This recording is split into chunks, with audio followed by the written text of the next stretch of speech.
السلام عليكم ورحمة الله وبركاته. إن الحمد لله نحمده ونستعينه ونستغفره ونعوذ بالله من شرور أنفسنا ومن سيئات أعمالنا. من يهده الله فلا مضل له ومن يضلله فلا هادي له وأشهد أن لا إله إلا الله وحده لا شريك له وأشهد أن محمدا عبده ورسوله. أما بعد فإن خير الحديث كتاب الله وخير الهدي هدي محمد صلى الله عليه وسلم وشر الأمور محدثاتها وكل محدثة بدعة وكل بدعة ضلالة وكل ضلالة في النار. قال الله سبحانه وتعالى في كلامه المجيد: يا أيها الذين آمنوا لا تقدموا بين يدي الله ورسوله. وقال سبحانه وتعالى: والنجم إذا هوى ما ضل صاحبكم ما غوى وما ينطق عن الهوى. قال رسول الله صلى الله عليه وسلم: تركت فيكم أمرين لن تضلوا بعدهما كتاب الله وسنتي. أخرجه الإمام مالك في المؤتى بلاغا. সম্মানিত উপস্থিতি, সুধীমণ্ডলী, দিনী ভাই বোনেরা, সম্মানিত আজকে এই প্রোগ্রামে উপস্থিত আমাদের সম্মানিত শেখ হাফেজ নাসিরউদ্দিন হাফেজাহুল্লাহ তাআলা। আমরা সালাফদের মানহাজের উপর দ্বিতীয় মূলনীতি আলোচনা করে আসছিলাম। দ্বিতীয় মূলনীতির যে বিষয়টি সেটি হচ্ছে শরীয়তের বিধিবিধান, দাওয়াত ও ইবাদতের ক্ষেত্রে সালাফদের মাজদারুত তালাক্কি, জ্ঞান অর্জন করার উৎস হচ্ছে দুটি, একটি হচ্ছে কিতাব আর একটি হচ্ছে সুন্নাহ। কিতাব এবং সুন্নাহ এই দুটি হচ্ছে মূলত মূল উৎস। এখানে সালাফদের এই মাজদারুত তালাক্কি এর মধ্যে দুটাকেই আমরা গত আলোচনা বলেছি দুটাই ওয়াহি।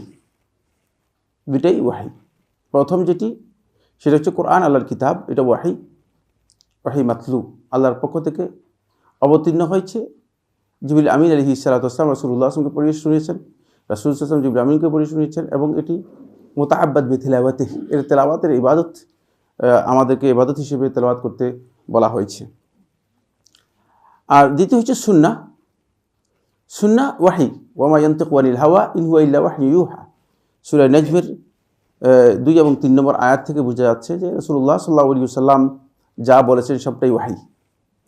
আর রাসূলুল্লাহ সাল্লাল্লাহু আলাইহি ওয়াসাল্লাম অন্য আয়াতের মধ্যে বলে দিয়েছেন, আল্লাহ তাআলা বলেছেন, ইন আত্তাবিউ ইল্লা মা ইউহা ইলাই, আমার কাছে যা ওহী করা হয় থাকে তাই আমি কেবল অনুসরণ করি, এর বাইরে আমি কোনো কিছু অনুসরণ করি না। সুতরাং রাসূলুল্লাহ সাল্লাল্লাহু আলাইহি ওয়াসাল্লাম যত কাজ আছে, যত কথা আছে, যত কিছু আছে সবটাই ওয়াহি। এবং এটা হচ্ছে ওহী গায়র মাতলু বলা হয় থাকে, যে ওহী নস সরাসরি টেক্সটগুলো আল্লাহর পক্ষ থেকে না, টেক্সটগুলো রাসূলুল্লাহ সাল্লাল্লাহু আলাইহি ওয়াসাল্লাম দিয়েছেন। আর কোরআনের যে টেক্সটগুলো এগুলো সরাসরি আল্লাহ রাব্বুল আলামিনের টেক্সট, আল্লাহর কালাম। কোরআন হচ্ছে আল্লাহ তাআলার কালাম। এই দুটি সালাফদের কাছে মাজদারুত তালাক্কি, এই দুটি এর ক্ষেত্রে আমরা বলেছি যে কোরআন এবং সুন্নাহ শুধুমাত্র হাদিস অস্বীকারীদের মধ্যে যারা আছে তাদের আগমনের আগে যারা বিভিন্ন ফিরকায় পথভ্রষ্ট হয়েছে, সামনে আমাদের আলোচনা আসবে, তারা কেউ সুন্নাহকে নিজেদের দলিল হিসেবে অস্বীকার করে নাই, কোরআনকেও নিজেদের দলিল হিসেবে অস্বীকার করে নাই, অথচ তারা পথভ্রষ্ট।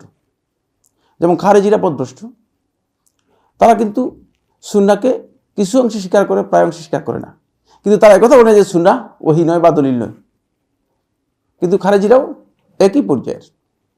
তারপরে শিয়া রাফিজি সম্প্রদায়, তারাও কিন্তু সুন্নাহকে দলিল হিসেবে গ্রহণ করে, কিন্তু তাদের মন মতো, সামনে এটা আলোচনা আসবে তারা কতটুকু দলিল গ্রহণ করে, কতটুকু তারা দলিল হিসেবে গ্রহণ করে না। তারপরে মুতাজিলা সম্প্রদায়, তারাও কিন্তু পথভ্রষ্ট, বিভ্রান্ত, কিন্তু তারাও সুন্নাহকে দলিল হিসেবে গ্রহণ করেছে। হাত্তা আন জা আল কুরআনিয়া, কোরআনিয়া ফিরকা আসা পর্যন্ত আমরা লক্ষ্য করেছি যে এই ধরনের বক্তব্য সুন্নাহর ব্যাপারে বা সুন্নাহ অস্বীকার করার ব্যাপারে, যে সুন্নাহ ওয়াহী নয়, সুন্নাহ গ্রহণযোগ্য নয়, এর আগে কেউ এ ধরনের বক্তব্য দেয়নি, এ ধরনের বক্তব্য আর কেউ দেয়নি। এই ফিরকার একটা ফিরকাহ শব্দটা খুব ভালো করে খেয়াল করেন, ফিরকার শুরু হয় ফিকর থেকে, প্রথম এটা চিন্তা থাকে, চিন্তাটা যে কোনো একজন ব্যক্তির মাথার মধ্যে একটা চিন্তা তৈরি হয়, যে একটা ফিকির থেকে, যে তাফাক্কুর থাকে, প্রথমে তাসাউর ও তাফাক্কুর, এটা নিয়ে একটা চিন্তা করে, চিন্তা যখন এই ফিকরাটা, এই চিন্তাটা যখন এটাকে তাজাসসুদ, একটা আকার ধারণ করে, আকার দেয়, তখন এটা একটা দৃষ্টিভঙ্গিতে পরিণত হয়, এটা মত, মাযহাব। আর এই মাযহাবের যখন একদল অনুসারী তৈরি হয়, এটা হচ্ছে ফিরকা। যখন এই বক্তব্যের একদল অনুসারী তৈরি হয়ে যায়, তখন এটা কি হয়ে যায়? ফিরকায় রূপান্তরিত হয়ে যায়। এই যে ফিকিরটা, সুন্নাহকে অস্বীকার করা যে ফিকির, এটি আল কারনু সানিতে, দ্বিতীয় শতাব্দীতে, হিজরি দ্বিতীয় শতাব্দীতে ইমাম শাফিঈ রহমতুল্লাহ যখন আসেন, তখন এই ফিকিরটা কিছু সংখ্যক লোকদের মধ্যে দেখা গিয়েছে, অল্প কিছু সংখ্যক লোকের মধ্যে এই ফিকিরটা দেখা গিয়েছে। তারা এই চিন্তা করেছে যে ওই খারেজি এবং মুতাজিলা সহ মানে তাদেরই একদল লোক মানে এই চিন্তা প্রমোট করেছে যে সুন্নাহর মধ্যে বা হাদিসের মধ্যে অনেক সংশয়। এটা কোনো সন্দেহ নেই, জাল হাদিস প্রচুর, সহিহ হাদিসে জাল হাদিসের সংখ্যা কম না বেশি? অনেক বেশি। সহিহ হাদিস থেকে দঈফ হাদিস কম না বেশি? অনেক বেশি। কারণ ইমাম আহমদ বিন হাম্বল রহমতুল্লাহ আলাইহি তার জীবনী মধ্যে রয়েছে তিনি 10 লক্ষ হাদিসের হাফেজ ছিলেন। তো এগুলো কোথায়? এগুলো তিনি তার মুসনাদের মধ্যে যে হাদিসগুলো উল্লেখ করেছেন সেগুলো তো সর্বোচ্চ 39,000 বা 40,000-এর কাছাকাছি, তাও মা তাকরার, রিপিটেশন সহ, উইথ রিপিটেশন সহ এগুলো আপনি দেখবেন যে। তাহলে বাকিগুলো কোথায়? বাকিগুলো অনেকগুলো সনদ, অনেকগুলো হাদিস যেগুলো কিনা মোটেও মানে দাঈফ বা দুর্বল, সেগুলো আসেনি। এখান থেকে বোঝা যাচ্ছে যে দঈফ হাদিসের সংখ্যা সহিহ হাদিসের চেয়ে অনেক অনেক বেশি। ফলে এই বক্তব্য যারা দিয়েছেন যে হাদিসের মধ্যে জাল জালিয়াতি আছে, হাদিসের মধ্যে দঈফ কথা আছে, এই কথা কোনো সন্দেহ নেই, এটি স্বীকৃত বক্তব্য। কিন্তু এটাকে পুঁজি করে মানে হাদিসের দালিলিক মানে প্রমাণ্যতা, দালিলিক বৈশিষ্ট্য অস্বীকার করা, এটি ভয়ঙ্কর কুফরি। শুধু কুফরি নয়, এটি ভয়ঙ্কর কুফরি। তার কারণ হচ্ছে, আমরা বলেছি যে মুখ থেকে কোরআন আমরা পেয়েছি, সেই মুখ থেকে আমরা হাদিস পেয়েছি। যে মুখ থেকে কোরআন পেয়েছি, সেই মুখ থেকে কি হাদিস পেয়েছি। হাদিস কি আমরা কি অন্য কোথাও থেকে পেয়েছি? কোরআন আমরা কার কাছ থেকে পেয়েছি? কোরআন তো রাসূল সাল্লাল্লাহু আলাইহি ওয়াসাল্লামের কাছ থেকে পেয়েছি, ঠিক না? তো কোরআনকে আপনি স্বীকার করলেন আর হাদিসকে অস্বীকার করলেন। আইয়ু আকলিন ইউসিগু হাদা, কোন আকলের মাধ্যমে এটি বৈধ হতে পারে? এটা কোনো বিবেচনা অনুযায়ী হতে পারে না। কারণ কোরআনটাকে বিশ্বাস করলেন আর হাদিসটাকে বাদ দিলেন। কোরআন আমাদের কাছে এসেছে সাহাবায়ে কেরামদের মাধ্যমে। তো যেই সাহাবাদের মাধ্যমে কোরআনে কারীম পেলাম, আমরা বলি যে কোরআন ঠিক আছে কিন্তু আপনাদের হাদিস ঠিক নেই, কিভাবে সম্ভব? এটা একেবারে নির্বোধের বক্তব্য, এটা মোটেও কোনো অবস্থাতেই গ্রহণযোগ্য না। এই ক্ষেত্রে সালফে সালিহিন এই যে মাসদারুত তালাক্কি দুটি, এই দুটি মাসদারুত তালাক্কি হচ্ছে মূল উৎস। এই দুটি সালাফদের কাছে এটা হলো মূল উৎস। কোরআন এবং হাদিসের এই দুটি মূল উৎস থেকে তারা জ্ঞান নিয়ে থাকেন এবং শরীয়তের বিধিবিধান বর্ণনার ক্ষেত্রে, দাওয়াত এবং ইবাদতের ক্ষেত্রে তাদের মূল উৎস হচ্ছে এই দুটি। তবে এই দুটি উৎসের সাথে একটি বিষয় একেবারেই সম্পৃক্ত, দুটার সাথেই, সেটা হচ্ছে কোরআন এবং হাদিস দুটাকে অবশ্যই বুঝতে হবে আলা ফাহমিস সালাফিস সালেহ, সালফে সালিহিনগণ যেভাবে বুঝেছেন, নিজের মন মতো বুঝতে চলবে না। কোরআনকে বুঝতে হবে আলা ফাহমিস সালাফ, হাদিসকে বুঝতে হবে আলা ফাহমিস সালাফ। কারণ হচ্ছে যারা কোরআন এবং হাদিসকে, ওই যে ফিরকাগুলোর নাম উল্লেখ করলাম, একেবারে শুরু থেকে খারেজি থেকে আরম্ভ করে মুতাজিলা পর্যন্ত যাদের নাম উল্লেখ করলাম, এরা সবাই কোরআন হাদিসকে কি মনে করে থাকে? দলিল মনে করে থাকে। কিন্তু তাদের সমস্যা হচ্ছে এক জায়গায়, সেটা হচ্ছে তারা সুন্নাহকে দলিল মনে করে থাকে, কিন্তু সুন্নাহকে নিজেদের ফাহাম অনুযায়ী অথবা নিজেদের আকল অনুযায়ী সুন্নাহকে কি করে ব্যাখ্যা করে থাকে। ফলে এই জায়গায় তাদের সবচেয়ে বড় বিরোধ, এই জায়গায় তাদের সবচেয়ে বড় ভুল। যদি কোরআন এবং হাদিসকে সালাফদের মানহাজ অনুযায়ী বা সালাফদের ফাহাম অনুযায়ী যদি বোঝা না হয়, তাহলে এর বক্তব্য পুরো উল্টে যাবে, এর বক্তব্য পুরো কি হয়ে যাবে? উল্টে যাবে। ফলে আপনি দেখতে পাচ্ছেন শিয়ারা এক ধরনের কি করেছে? তাফসীর করেছে। তারপরে মুতাজিলা এক ধরনের তাফসীর করেছে। ফিরকা, বিভিন্ন ফিরকা যারা আছে, এমনকি কাদিয়ানীরা তারাও কোরআন একটা তাফসীর করেছে। কাদিয়ানীর ইমাম মাহমুদুল্লাহ হচ্ছে প্রথম খলিফা। এটা কার প্রথম খলিফা? মির্জা গোলাম আহমদ কাদিয়ানীর প্রথম খলিফা। সে মানে ইংরেজি এবং আরবি দুটাতে খুব প্রাজ্ঞ লোক ছিল, খুবই প্রাজ্ঞ লোক ছিল। এই যে তাফসীর লিখেছে মানে পুরা কোরআন, যদি বলেন পুরা কোরআনকে চেঞ্জ করে দিয়েছে, অতিরিক্ত হবে না। নাউজুবিল্লাহি মিন যালিক। কত ভয়ঙ্কর বেয়াদব! আল্লাহর কিতাবের প্রত্যেকটি জায়গায় জায়গায় এমন অর্থ করেছে যে অর্থ নাউজুবিল্লাহি মিন যালিক সাহাবায়ে কেরাম তো দূরের কথা, মানে কোন জাহিল ব্যক্তি কোরআনে কারীমের অর্থ এভাবে করতে পারে না। মা কানা মুহাম্মাদুন আবা আহাদিন মিন রিজালিকুম ওয়ালাকিন রাসূলুল্লাহি ওয়া খাতামান নাবিয়্যিন। বলছে মুহাম্মদ সাল্লাল্লাহু আলাইহি ওয়াসাল্লাম আল্লাহর রাসূল ছিলেন আর নবীদের তিনি খাতাম ছিলেন। খাতাম হচ্ছে নবীদের আংটি। ঠিকই তো, খাতামের অর্থ আছে আংটি। খাতামের আরবিতে তো একটা আংটি, মানে নবীদের মধ্যে তার মর্যাদা ছিল। তাকে শ্রেষ্ঠ নবীও মনে করেন না, শেষ নবীও মনে করেন না, তাকে শ্রেষ্ঠ নবীও মনে করেন না। আংটি দিয়ে মানুষ কি জন্য? সৌন্দর্যের জন্য। মানে তিনি অতিরিক্ত সৌন্দর্য বর্ধন করেছেন নবীদের মধ্যে, এই জন্য আল্লাহ তাআলা তাকে বলেছেন খাতামুন নাবিয়্যিন, নবীদের খাতাম, আংটি।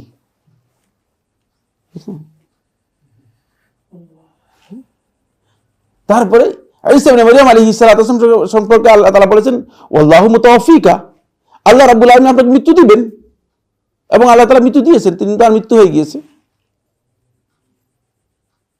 আল্লাহ তাআলা মৃত্যু দিবেন বলছেন এবং মৃত্যু দিয়েছেন, মৃত্যু হয়ে গিয়েছে। প্রত্যেকটি আয়াতের কোরআনে কারীমের সূরা ফাতিহার মধ্যে পর্যন্ত কি করেছে?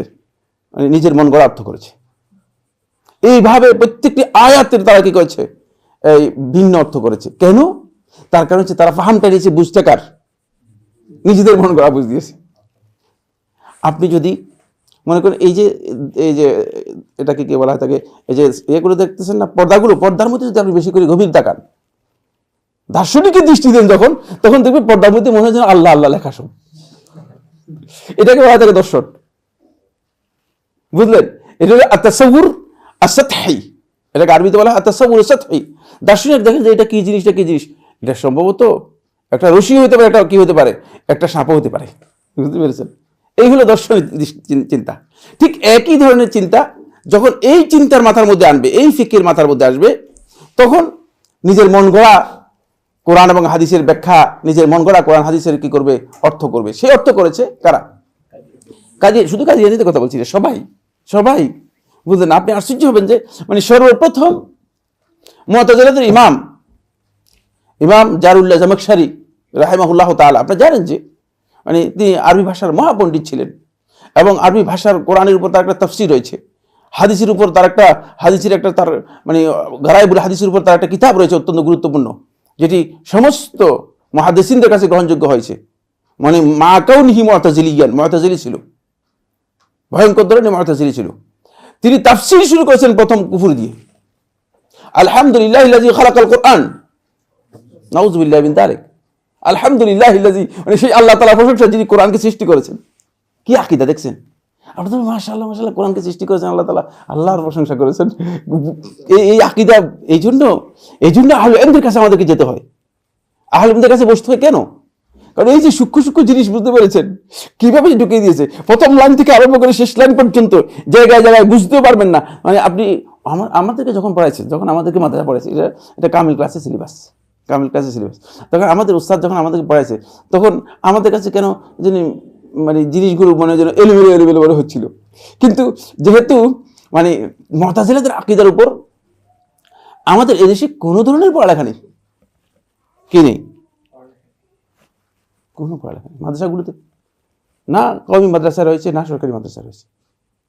আকীদার বই নেই, যেগুলো আছে সেগুলো মানে খুবই নগণ্য, খুবই তুচ্ছ, খুবই সামান্য। ফলে মানে এই বিষয়গুলো আমাদের যারা পড়িয়েছেন তাদের কাছেও কি ছিল না? তাহকিক ছিল না, তাদের কাছেও তাহকিক ছিল না। মানে যেহেতু সিলেবাস পড়াই শেষ করে দিয়েছে, কিন্তু যখন আকীদার মৌলিক বিষয়গুলো আমরা লক্ষ্য করেছি, তখন দেখতে পেয়েছি যে ইন্না লিল্লাহি ওয়া ইন্না ইলাইহি রাজিউন, খাতামাল্লাহু আলা কুলুবিহিম, এই আয়াতের পুরো তাফসীর গলত করেছে, নিজের মন গড়া করে দিয়েছে। পুরো এটাই নিজের মন গড়া করে দিচ্ছে। এভাবে কোরআন কারীমের পুরো আয়াতগুলোর মধ্যে সবগুলোর মধ্যে মন গড়া তাফসীর করেছে। কেন? এর কারণ হচ্ছে কোরআন এবং হাদিস বুঝার ক্ষেত্রে ফাহমুস সালাফিস সালেহ, সালফে সালেহিনের ফাহমকে কি করে না, অগ্রাধিকার দেয় নাই, অগ্রাধিকার দেয় নাই। সুনান ইবনে মাজাহর একটি হাদিস, রাসূলুল্লাহ সাল্লাল্লাহু আলাইহি ওয়াসাল্লাম, সহিহ হাদিস, সহিহ সনদে বর্ণিত হয়েছে, রাসূলুল্লাহ সাল্লাল্লাহু আলাইহি ওয়াসাল্লাম বলেছেন, যখন তোমরা ইজা সাল্লাইতুম আলাল জানাজা ফাদউল্লাহ, তখন তোমরা আল্লাহ তাআলার কাছে দোয়া করো। এটা হচ্ছে মানে সালাতুল জানাজা যখন শেষ হয়ে যাবে, কবর যখন দেওয়া হবে, তখন দোয়া করার কথা বলা হয়েছে। এখন এই হাদিসকে সামনে রেখে বেলনবীদের ইমাম সে বলতেছে সালাতুল জানাজা পড়ার পরেই তো রাসূল সাল্লাল্লাহু আলাইহি ওয়াসাল্লাম বলেছেন দোয়া করার জন্য।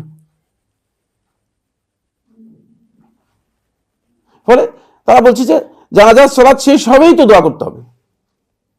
এই হাদিস থেকে এটাই বুঝে যায়, এটা নিজেদের ফাহাম, এটা নিজেদের ফাহাম, নিজেদের বুঝ। নিজেরা কি করেছেন? একটা বুঝ তৈরি করে নিয়েছেন, নিজেরা একটা বুঝ তৈরি করে নিয়েছেন। যেমন ইযা ক্বালা আল ইমামু গায়রুল মাগদুবি আলাইহিম ওয়ালাদ দাল্লিন ফাকুলু আমিন, সহিহ বুখারী হাদিসের মধ্যে। তো এরা বলতেছে যে মানে ইমাম গায়রুল মাগদুবি আলাইহিম ওয়ালাদ দাল্লিন বলে ফাকুলু আমিন, এখানে তো আমিন জোরে পড়ার কথা নেই। ফাকুলু আমিন জাহরান অথবা ফাজহারু বিল আমিন, এই ধরনের শব্দ তো নেই। নিজেদের ফাহাম, বুঝতে পেরেছেন? কারণ হাদিস তো মানে আহলে হাদিসগণ যেটা হাদিস যেভাবে বুঝেছেন সেভাবে বুঝতে হবে, মুহাদ্দিসিনগণ যেভাবে বুঝেছেন সেভাবে বুঝতে হবে, কিন্তু তারা এটাকে নিজেদের খাহেশ মতো কি করেছে, বুঝ গ্রহণ করেছে। ফলে কোরআন এবং সুন্নাহর বুঝের ক্ষেত্রে যখন কোনো ব্যক্তি প্রবৃত্তির অনুসরণ করবে অথবা ফাহমুস সালাফ, সালফে সালেহিন যেভাবে বুঝেছেন সেভাবে না বুঝবে, তখন এটা সবচেয়ে বড় কি হবে, ক্ষতির কারণ হবে। এই কারণেই মূলত অন্য ফিরকা তাদের মাজদারুত তালাক্কি, যদিও তারা মনে করেছে যে কোরআন এবং সুন্নাহ, সুফিরাও এটা মনে করেছে, সুফিদেরও বক্তব্য এটাই, সুফিদের বক্তব্য এটাই। কিন্তু বলতেছে যে আল্লাহ সুবহানাহু ওয়া তাআলা আদম আলাইহিস সালামকে সৃষ্টি করলেন, সৃষ্টি করার পর আল্লাহ রাব্বুল আলামিন তারপরে আল্লামা আদম আল আসমা কুল্লাহা, নামগুলো সব শিক্ষা দিলেন। নাম শিক্ষা দিয়ে আল্লাহ তাআলা বলতেছেন যে আমি উড়ি আসমাই হাউলা, এগুলোর নাম বলো। কি এটা আল্লাহর ডিজাইন, এটা আল্লাহ তাআলা ডিজাইন করেছেন, আর কিছু না।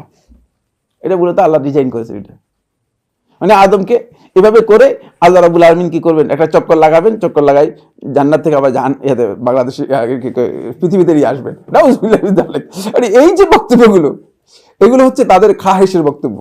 কেন এই খাহেশের বক্তব্য দিয়েছে? যেহেতু সালাফগণ এই যে কোরআন কারীমের আয়াতগুলোকে যেভাবে বুঝেছেন সেভাবে বুঝার চেষ্টা করে নেই। এক নম্বর পয়েন্ট। দুই নম্বর পয়েন্ট যেটা, সেটা হলো, খুব ভালো করে খেয়াল করুন, 2 নম্বর পয়েন্ট যেটা, সেটা হলো এটি বলেছি, এটা হলো মূল উৎস। এটা হলো মূল উৎস। একটা হলো কোরআন, একটা হচ্ছে সুন্নাহ, এটা মূল উৎস। কোরআন এবং সুন্নাহের উপর নির্ভর করে আরো দুটি উৎস নিয়ে আলেমদের মধ্যে ইখতিলাফ রয়েছে। এটি কোরআন এবং সুন্নাহর উপর নির্ভরশীল। জুমহুর আহলে হাদিস, জুমহুর আহলে ইলম, আহলে হাদিসদের দুটি ইত্তেজাহ এই মাসআলার মধ্যে রয়েছে। তারা বলেছেন যে কোরআন এবং হাদিস এর পাশাপাশি কোরআন এবং হাদিসে নির্ভর করে ইজমা এবং কিয়াস, এই দুটি মূলত কোরআন হাদিস বুঝার জন্য দুটি মানে উৎস, দুটি দলিল। ইজমা বেশিরভাগ ক্ষেত্রে মানে সাহাবায়ে কেরামদের ইজমা এখানে উল্লেখ করা হয়ে থাকে। আর এমনি কোথাও পৃথিবীর কোনো ভূখণ্ডে কোনো যুগে যে সমস্ত মুজতাহিদ একসাথ হয়ে একত্রিত হয়ে ইজমা করেছেন, এই ধরনের কোনো বক্তব্য কোনো নস দ্বারা প্রমাণিত হয়নি বা কেউ প্রমাণ করতে পারবে না। ইবনে কুদামা রাহমাতুল্লাহ আলাইহি রাউদাতুন নাজের মধ্যে তিনি উল্লেখ করেছেন যে এই ধরনের ইজমা কখনো হয়নি। কিন্তু যেহেতু একটি মাসআলার ব্যাপারে আলেমদের বক্তব্য আসার পরে আলেমরা পৃথিবীর কোথাও দ্বিমত পোষণ করেছেন পাওয়া যায়নি, তাহলে বোঝা গেল যে এই মাসআলার মধ্যে আলেমদের কি নেই, দ্বিমত নেই। যদি দ্বিমত থাকতো তাহলে কি করতেন, দ্বিমত পাওয়া যেত। এরই ভিত্তিতে বিভিন্ন সময় উলামায়ে কেরাম ইজমা নকল করেছেন। তোর মধ্যে আবু মুহাম্মদ ইবনে হাজর আন্দালুসী রাহমাতুল্লাহ আলাইহি মারাতিবুল ইজমা নকল করেছেন এবং সেগুলো আলেমদের কাছে নির্ভরযোগ্য। তারপরে শেখুল ইসলাম ইবনে তাইমিয়া রাহমাতুল্লাহ আলাইহি কিতাবুল ইজমা এর মধ্যে ইজমা নকল করেছেন, সেগুলো নির্ভরযোগ্য। ইবনে আব্দুল বার রাহমাতুল্লাহ আলাইহি তার ইজমাগুলো নকল করেছেন আল ইস্তিযকারের মধ্যে, সেগুলো নির্ভরযোগ্য ইজমা। এবং ইবনে কুদামা মাকদিসী রাহমাতুল্লাহ আলাইহি তিনি দুইভাবে ইজমা বর্ণনা করেছেন, কোথাও কোথাও ইজমায়ের তসরিহ দিয়ে বর্ণনা করেছেন, যত জায়গায় বলেছেন আজমা আল উলামা, সেখানে ইজমা দ্বারা মূলত ইজমা হাকিকি, যেটা এটা উদ্দেশ্য। আর যেখানে বলেছেন যে লাম আরা ফিহি ইখতিলাফান বাইনাল উলামা, যে এই মাসালার মধ্যে আলেমদের কোনো ইখতিলাফ আমি পাইনি, সেখানে আলেমদের মধ্যে মানে ইখতিলাফ পাননি, কিন্তু এই ইজমাটা নির্ভরযোগ্য নয়, এই কারণে এইভাবে উল্লেখ করেছেন। বুঝতে পেরেছেন কিনা? কিন্তু এই ইজমা মূলত কেন? কোরআন এবং হাদিসের পরে ইজমার কোনো প্রয়োজন আছে কিনা কে বলতে পারবে? যে কোনো একজন। কোরআন থাকতে হাদিস থাকতে আবার আপনি বলতেছেন যে ইজমা, কি আবার ইজমা? ইজমা কেন প্রয়োজন? কি কিসের প্রয়োজন রয়েছে? কে বলতে পারবেন? জি,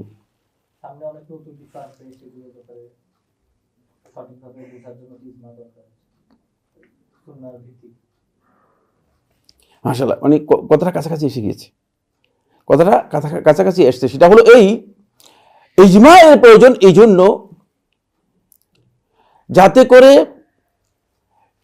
কোনো বিষয়ে যখন দ্ব্যর্থবোধক কোনো বিষয় থাকবে অথবা কোনো বিষয় মত পার্থক্যপূর্ণ কোনো বিষয় আসবে, তখন সালাফদের এই ক্ষেত্রে স্ট্যান্ডটা কি ছিল, স্ট্যান্ডার্ড কি ছিল, সেই স্ট্যান্ডার্ডটা যাতে করে বোঝা যায়।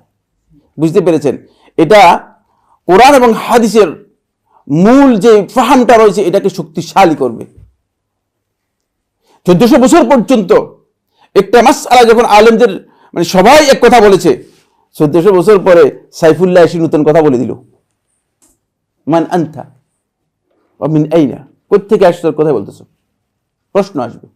বুঝতে পেরেছেন কিনা? কারণ 1400 বছর পর্যন্ত সব পদভ্রষ্ট ছিল, ব্যাপারটা এমন কিনা আপনারা কি মনে করেন? এমন কল্পনা করার সুযোগই নেই। এবং কোরআন এবং হাদিসের যে মাফহুমটা রয়েছে, যে বুঝটা রয়েছে, এই বুঝটাকে দৃঢ় করে দিল। এই কারণে এই বিষয়টি খুবই গুরুত্বপূর্ণ। যখনই একটি মাসআলার ব্যাপারে সাহাবায়ে কেরামদের ইজমার কথা এসে যাবে, যেমন একটা মাসআলা, কি উদাহরণ দিতে পারবে?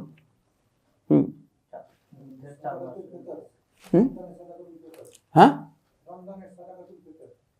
সাদাকাতুল ফিতর কি না, এখানে ইজমা আসেনি।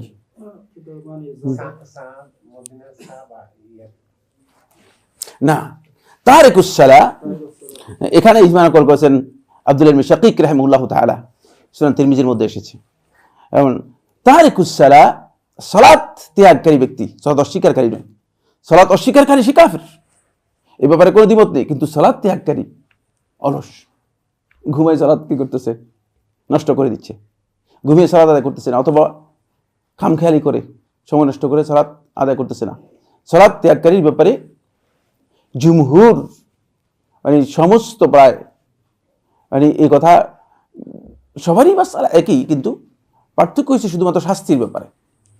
সেটা হলো সাহাবায়ে কেরামদের ইজমা নকল করেছে যে সাহাবায়ে কেরাম এই কাজটাকে সবাই কুফরি মনে করতেন। এখন সালাত ত্যাগকারীর ব্যাপারে যদি কেউ মনে করে যে সালাত ত্যাগকারী ব্যক্তি কাফের, তাহলে এই মাসআলায় মূলত যদি কেউ এই কথা বলেন যে না, সে ব্যক্তি কাফের হবে না অথবা তার এই কাজটি কুফরি নয়, তাহলে তার এই মাসআলা ভুল হবে। কারণ হচ্ছে যেহেতু সাহাবায়ে কেরাম এর কাছ থেকে একেবারেই সুস্পষ্ট বর্ণনা পাওয়া গিয়েছে এবং ইজমা পাওয়া গিয়েছে, এটা শক্তিশালী হয়ে গেছে। এখন এটাকে যে ইখতিলাফ হয়েছে, ইখতিলাফটা এটাকে বলা থাকে ইখতিলাফুন মারফুদ, মানে পরিত্যাজ্য ইখতিলাফ।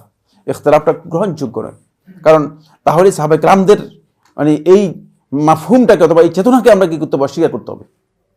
সাহাবায়ে কেরামদের উপর একটা ইলজাম দিয়ে দিলাম যে সাহাবায়ে কেরামরা যে ফাহাম দিয়েছেন, যে চিন্তা দিয়েছেন, সেটা ভুল, নাউযুবিল্লাহি মিন যালিক। এই কারণে মানে এটাকে শক্তিশালী করে দিয়েছে, এটাকে কি করেছে, শক্তিশালী করেছে। আসুন, এটা হলো ইজমায়ের ব্যাপারে। এই জন্য ইজমা খুবই গুরুত্বপূর্ণ। আরেকটি কারণে ইজমা খুবই গুরুত্বপূর্ণ, সেটা হচ্ছে এই ফাহমুন নুসুসের ক্ষেত্রে কিয়ামত পর্যন্ত, কোরআন এবং হাদিসের কিয়ামত পর্যন্ত কি রয়েছে, ইহতিমালাত থাকবে।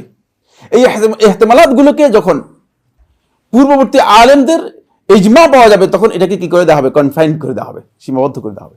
বুঝতে পেরেছেন? কারণ আপনি আর এখন ইহতিমাল বের করলে চলবে না। 4-5টা মাসালা আলোচনা করতে পারবো, সময় নেই, ফিকহি মাসালা, তাহলে বুঝতে পারতেন যে মানে এখানে গুরুত্বপূর্ণ বিষয় রয়েছে। সেটা ফিকহি আলোচ্য বিষয়। আমার ফিকহি আলোচনা করতেছি না, আমরা সালাফদের মানহাজের আলোচনা করতেছি, সুতরাং ফিকহি বিষয়ে আমি ওইদিকে যেতেই চাচ্ছি না। আসুন, এরপরে দ্বিতীয় নম্বর যে বিষয়টি, যেটা সেকেন্ডারি উৎস একটা হচ্ছে ইজমা। দ্বিতীয় নম্বর যে বিষয়টি সেকেন্ডারি উৎস, সেটা হচ্ছে কিয়াস। কিয়াস হচ্ছে দলিলুল আকল। অবশ্যই এটি মুতাবার, কারণ হচ্ছে শরীয়র বিধানগুলো, তাআব্বুদি যে বিধানগুলো আছে সেগুলোর ব্যাপারে হয়তো কি হতে পারে, সেগুলো আপনাকে অবশ্যই মেনে নিতে হবে। কিন্তু যে সমস্ত বিধান হুকুম এসেছে এবং শরিয়া নিজেই ইল্লত বর্ণনা করে দিয়েছে, কারণ বর্ণনা করে দিয়েছে, সেগুলো অবশ্যই শরিয়ার বুঝার বিষয় রয়েছে, অবশ্যই সেগুলো বুঝতে হবে। আর শরিয়ার মূল যেই কোরআন এবং হাদিস, সেখানে উসুল বর্ণনা করা হয়েছে। কিয়ামত পর্যন্ত এই উসুল অনুযায়ী কি করা হবে, এটাকে তাখরিজ করা হবে। যেমন আমরা একটা কায়দা আমাদের কাছে, সেটা হলো লা তুকবালু শাহাদাতুল ফাসিক, ফাসিকের সাক্ষী গ্রহণ করা হবে না। এখন ফাসিক কে কে, এটা তো আর কোরআনের মধ্যে উল্লেখ নেই, হাদিসের মধ্যে উল্লেখ নেই, আছে নাকি? এখন যে কোনো ব্যক্তি এসে বললে, ভাই আপনি বলছেন ফাসিকের সাক্ষী গ্রহণ করা হবে না, কোরআন হাদিসে কোথাও তো ফাসিক কে নাই, ঠিক না? খুব ভালো করে খেয়াল করেন, ফাসিক কে আর কে কে এটা উল্লেখিত, ফাসিক কে কে তাখরিজ করার দায়িত্ব হচ্ছে পরবর্তী যুগ যারা আসবে তারা। এই কারণেই আব্দুল্লাহ ইবনে মাসউদ রাদিয়াল্লাহু আনহুর কাছে এক মহিলা আসলেন, এসে বললেন যে তুমি নাকি বলতেছো রাসূলুল্লাহ সাল্লাল্লাহু আলাইহি ওয়াসাল্লাম বলেছেন যে নারী তার ব্রু ফ্ল্যাগ করবে, তাকে রাসূলুল্লাহ সাল্লাল্লাহু আলাইহি ওয়াসাল্লাম লানত করেছেন। আল্লাহর কিতাব পুরোটা পড়লাম, কই নাই তো, কোথাও তো আল্লাহর কিতাবের মধ্যে দেখলাম না, তুমি কি বলতেছো? বুঝে লাউ কারাতি, যদি তুমি পড়তে আল্লাহর কিতাব, লা ওয়াজাদতি ফিহি, অবশ্যই এর মধ্যে তুমি পেতে, তুমি ভালো করে পড়ো নাই, আল্লাহর কিতাবের মধ্যে তুমি যেভাবে পড়া দরকার সেভাবে পড়ো নাই। বুঝতে পেরেছেন কিনা? কারণ আল্লাহর কিতাবের মধ্যে এর মহকাম দেয়া আছে, এর মৌলিক বিধান দেয়া আছে। এটা আল্লাহ রাসূল সাল্লাল্লাহু আলাইহি ওয়াসাল্লাম সুন্নাহর মাধ্যমে কি করেছেন, এটাকে আল্লাহ রাসূল এক্সপ্লেইন করেছেন। সুতরাং সুন্নাহর মাধ্যমে যেটাকে রাসূলুল্লাহ সাল্লাল্লাহু আলাইহি ওয়াসাল্লাম এক্সপ্লেইন করেছেন, সেটা অবশ্যই কোরআন থেকে কি করতে হবে, গ্রহণ করতে হবে, অন্যথায় আপনার বক্তব্য সঠিক হবে না। এই কারণেই কিয়াসের মাসআলাটি এসে এখানে দাঁড়িয়েছে। কিয়াসের মাসআলা এখানে, যেটা আমরা বলেছি গত ক্লাসের মধ্যে আপনাদেরকে, এখানে বলবো যেটা, সেটা হলো এই ইজমা এবং কিয়াসের ব্যাপারে মুতাকাদ্দিমিন বা সালাফদের কাছে দুটি ইত্তেজাহ রয়েছে। এটা খুব গুরুত্বপূর্ণ বিষয়। এটা আমাদের মাজদারুত তালাক্কির সাথে জড়িত। যেহেতু কিছু সংখ্যক ভাই আছেন বলতেছেন, ভাই ইজমা কিয়াস, এমনকি আমাদের একবার বলতেছে ইজমার কিয়াস, এই দুটা কথা বলতেছেন, এগুলো জারজ সন্তান। আমার বলতেছে এগুলো জারজ সন্তান। আমার বলছি জারজ সন্তান হলে বাপকে, বাপ নাম কি বলে দেন, কার জারজ সন্তান এগুলো? জানতে হবে। আসলে আমরা জ্ঞান যত কম হবে, তত আমাদের বক্তব্যের মধ্যে মানে মূর্খতা ফুটে উঠবে, তত না জানার নাধানি আমাদের মধ্যে কি হবে, জাহির হবে। এটা খেয়াল রাখতে হবে যে খুবই এগুলো মৌলিক বিষয়। এক্ষেত্রে সালাফদের দুটি ইত্তেজাহ রয়েছে। একটি ইত্তেজাহ হচ্ছে জুমহুর আহলে হাদিসের ইত্তেজাহ। ইমাম আহমদ ইবনে হাম্বল রাহমাতুল্লাহি সহ জুমহুর আসহাবুল হাদিস যারা ছিলেন, তারা সবাই ইজমা এবং কিয়াসকে কি করেছেন, দলিল হিসেবে গ্রহণ করেছেন। তবে ইমাম আহমদ ইবনে হাম্বল রাহমাতুল্লাহি কিয়াসের চেয়ে দঈফ হাদিসকে অগ্রাধিকার দিতেন। ইমাম রাহমাতুল্লাহি যেহেতু আসহাবুল হাদিসের ইমাম ছিলেন, ফলে ইমাম রাহমাতুল্লাহি কিয়াসটাকে নিচে রাখতেন, কিয়াসের চেয়ে কি করতেন, দঈফ হাদিসকে অগ্রাধিকার দিতেন। কারণ কি? কারণ হচ্ছে দঈফ হাদিস আছে, এই দঈফ হাদিসটা মানে তার সনদ যদি পাওয়া যায়, হয়তো এই যেই সনদে মানে ইমাম রাহমাতুল্লাহির কাছে এসেছে, অথবা যেই সনদে আমার কাছে এসেছে, অথবা যেই সনদে অন্য ব্যক্তির কাছে এসেছে, সেই সনদে হয়তো সহি হয় নাই, কিন্তু যদি অন্য কোনো সনদ পাওয়া যায়, এটা ইহতিমাল আছে কি হয়ে যাওয়ার, সহি হওয়ার। কারণ আপনার কাছে সমস্ত ইলম এসে গিয়েছে, অথবা সমস্ত সনদ আপনার কাছে জমা হয়ে গিয়েছে, এ কথা বলার সুযোগ নেই। এই কারণে ইমাম রাহমাতুল্লাহি যেহেতু বর্ণিত হয়েছে, যেহেতু সনদ পাওয়া গিয়েছে, এই জন্য কখনো কখনো দঈফ হাদিসকে কি করতেন, অগ্রাধিকার দিতেন। বেশিরভাগ ক্ষেত্রে তিনি দঈফ হাদিসকে অগ্রাধিকার দিয়েছেন। কেন? আরেকটা বিষয়, কেন ইমাম রাহমাতুল্লাহি এটাকে অগ্রাধিকার দিতেন? কারণ হলো শরীয়তের বিধান, খুব ভালো করে খেয়াল করুন, নিজের উপর দায়িত্ব না নিয়ে কিয়াস যখন আমি করব, তখন কিয়াসটা কে করলো? আমি করলাম। তাহলে দায়িত্বটা কে নিল? দায়িত্বটা আমার মাথার উপর। আমি ফতোয়া দিলাম আর আমি কিয়াস করে দিলাম। বুঝতে পেরেছেন কিনা? আমি একটা মানে এটার একটা স্ট্যান্ডার্ড তৈরি করলাম, এই স্ট্যান্ডার্ডের আলোকে এই মানে একটা ফরম্যাটে জিনিসটাকে চিন্তা করে বললাম যে হ্যাঁ, এটা অনুযায়ী এটা হতে পারে। বুঝতে পেরেছেন? অন্যথায় কিয়ামত পর্যন্ত শরীয়ত চলবে না। যে মাসালার কথা আপনি বলেছেন, যেমন রাসূলুল্লাহ সাল্লাল্লাহু আলাইহি ওয়াসাল্লাম মিন তামরিন, একশা পরিমাণ খেজুর দেওয়ার জন্য, তো একশা পরিমাণ খেজুর তো কেউ দেন নাই, চাউল না দিচ্ছেন, কোথায় পেয়েছেন? ওই যে এটাই বুঝলেন, এক্সটেন্ড করলেন। এটাই হচ্ছে কিয়াস। যেহেতু এটা তাআমের উপর কিয়াস করেছেন, যে তাআমুল বালাদ, দেশের যেই মানে মৌলিক খাবার যেটা রয়েছে সেটাকে কি করবেন, একসা পরিমাণ দেবেন। দেখছেন, এটা হচ্ছে এক্সটেন্ড করলেন। এটাই হচ্ছে কিয়াস আর অন্য কিছুই না। যে আপনি এটাকে একই জিনিসকে তালিল করা আছে। আপনি বুঝতে পেরেছেন যে রাসূল সাল্লাল্লাহু আলাইহি ওয়াসাল্লাম চেয়েছেন সাদকাতুল ফিতরের মধ্যে তাআমুল ফুকারা ওয়াল মাসাকিন, ফকির মিসকিনদেরকে খাওয়ানো, এটার উদ্দেশ্য সাদকাতুল ফিতরের মধ্যে। ফকির মিসকিনদেরকে সেই দিন মানে তাদেরকে সম্প্রসারী করা নয়, সেদিন খাওয়ানো হচ্ছে এটার উদ্দেশ্য। এই কারণে রাসূলুল্লাহ সাল্লাল্লাহু আলাইহি ওয়াসাল্লাম সেখানে খাবারকে কি করেছে, অগ্রাধিকার দিয়েছেন। ফলে সেখান থেকে আপনি কি করতেছেন, এখন একসা পরিমাণ আপনি চাউল দিচ্ছেন। অন্যথায় একসা পরিমাণ চাউল কিয়ামত পর্যন্ত রাসূল সাল্লাল্লাহু আলাইহি ওয়াসাল্লাম হাদিসে কোথাও তালাশ করে পাওয়া যাবে না। হ্যাঁ, কেউ প্রশ্নই আসে। তাহলে বোঝা গেছে যে মানে একসা পরিমাণ চাউলটা আসছে কোথা থেকে, এই ক্লাস থেকে এসেছে, যাতে এটাকে এক্সটেন্ড করতে পেরেছেন। এটার মূল কারণটা বুঝে সেটাকে বের করতে পেরেছেন। ইমাম আহমদ বিন হাম্বল রাহমাতুল্লাহ আলাইহি যেহেতু তিনি নিজে ইজতিহাদ করে দায়িত্বটা নিজের উপর নিতেন না, যেহেতু বর্ণিত হয়েছে এই ব্যাপারে, বর্ণনা পাওয়া গিয়েছে, এই জন্য যখনই কোনো মাসআলা আসতো ইমাম রাহমাতুল্লাহ আলাইহি সালাফদের আসার দেখতেন। আমার কাছে সালাফদের কাছ থেকে কি কি বর্ণনা এসেছে, যদি বর্ণনার মধ্যে পেয়ে যেতেন সেটাই হুকুম করে দিতেন, সেটাই বলে দিতেন। দায়িত্বটা অন্যের উপর চলে যেত। যেহেতু তিনি সনদ অনুযায়ী বর্ণনা করেছেন, দায়িত্ব অন্যের উপর চলে যেত। খুব ভালো করে খেয়াল করুন, দায়িত্ব অন্যের উপর চলে যেত। সালাফদের মানহাজটাকে, এটা খুবই গুরুত্বপূর্ণ বিষয়। মানে নিজের উপর দায়িত্ব নিয়ে মাসালা নিজে বানিয়ে দিয়ে দিলেন, ইজতিহাদ করলেন, করতে পারেন, কোনো অসুবিধা নেই। ইজতিহাদের যেখানে মাজাল আছে, মিম্মা ইয়াসুগু ফিল ইজতিহাদ, যেখানে ইজতিহাদের জাওয়াজ আছে, বৈধতা আছে, সেখানে আপনি ইজতিহাদ করতে পারেন। কিন্তু খেয়াল রাখতে হবে একটা বিষয়, আপনি একটু সামনের দিকে এগিয়ে আসেন। আর ফ্যানটা ছেড়ে দিলে মনে হয় গরম লাগতেছে কিনা সবাই, হালকা ফ্যান দিলে মনে হয় গরম কম লাগবে। যাই হোক, আমরা একটু দ্রুত যেতে হবে, যেহেতু আজকে এই মূলনীতিটা আমরা শেষ করবো ইনশাআল্লাহ তাআলা, যদি আল্লাহ তাআলা তৌফিক দান করেন। দেখি সময়ের দিকে লক্ষ্য রেখে, আল্লাহুম্মা আমিন। তো আমি যেটা বলছিলাম সেটা হলো এই যে ইমাম রাহমাতুল্লাহ আলাইহি যাতে করে এই দায়িত্বটা মানে নিজে কিয়াস করে এই দায়িত্বটা নিজের উপর না আসে, এজন্য তিনি দাঈফ হাদিসকে অগ্রাধিকার দিতেন। দাঈফ হাদিসের ইহতিমাল দুইটি, একটা হয়তো সহিহ হতে পারে, আবার ইহতিমাল হচ্ছে যিনি বলেছেন তিনি অবশ্যই হয়তো জেনেও বলেছেন, হতে পারে জেনেও বলেছেন। আর এছাড়াও সাহাবায়ে কেরামদের বক্তব্য অথবা তাবিঈদের বক্তব্য আমাদের বক্তব্যের চেয়ে ভালো হবে নাকি খারাপ হবে, আপনারা কি মনে করেন? আমি মনে করি যে ভালো হবে, কারণ হচ্ছে তারা তো আকরাব মিনাজ জামান, মিন জামান রাসূলুল্লাহ সাল্লাল্লাহু আলাইহি ওয়াসাল্লাম, তারা যেই সময় ওহী নাজিল হয়েছে সেই সময় একেবারে কাছে ছিল। এই জন্য তাদের সময় যে বিষয়গুলো পাওয়া গিয়েছে সেগুলো অনেক কাছাকাছি, কোন সন্দেহ নেই, সেগুলোর ব্যাপারে এই ইহতিমাল খুব কম। এটা একটা ইত্তেজা।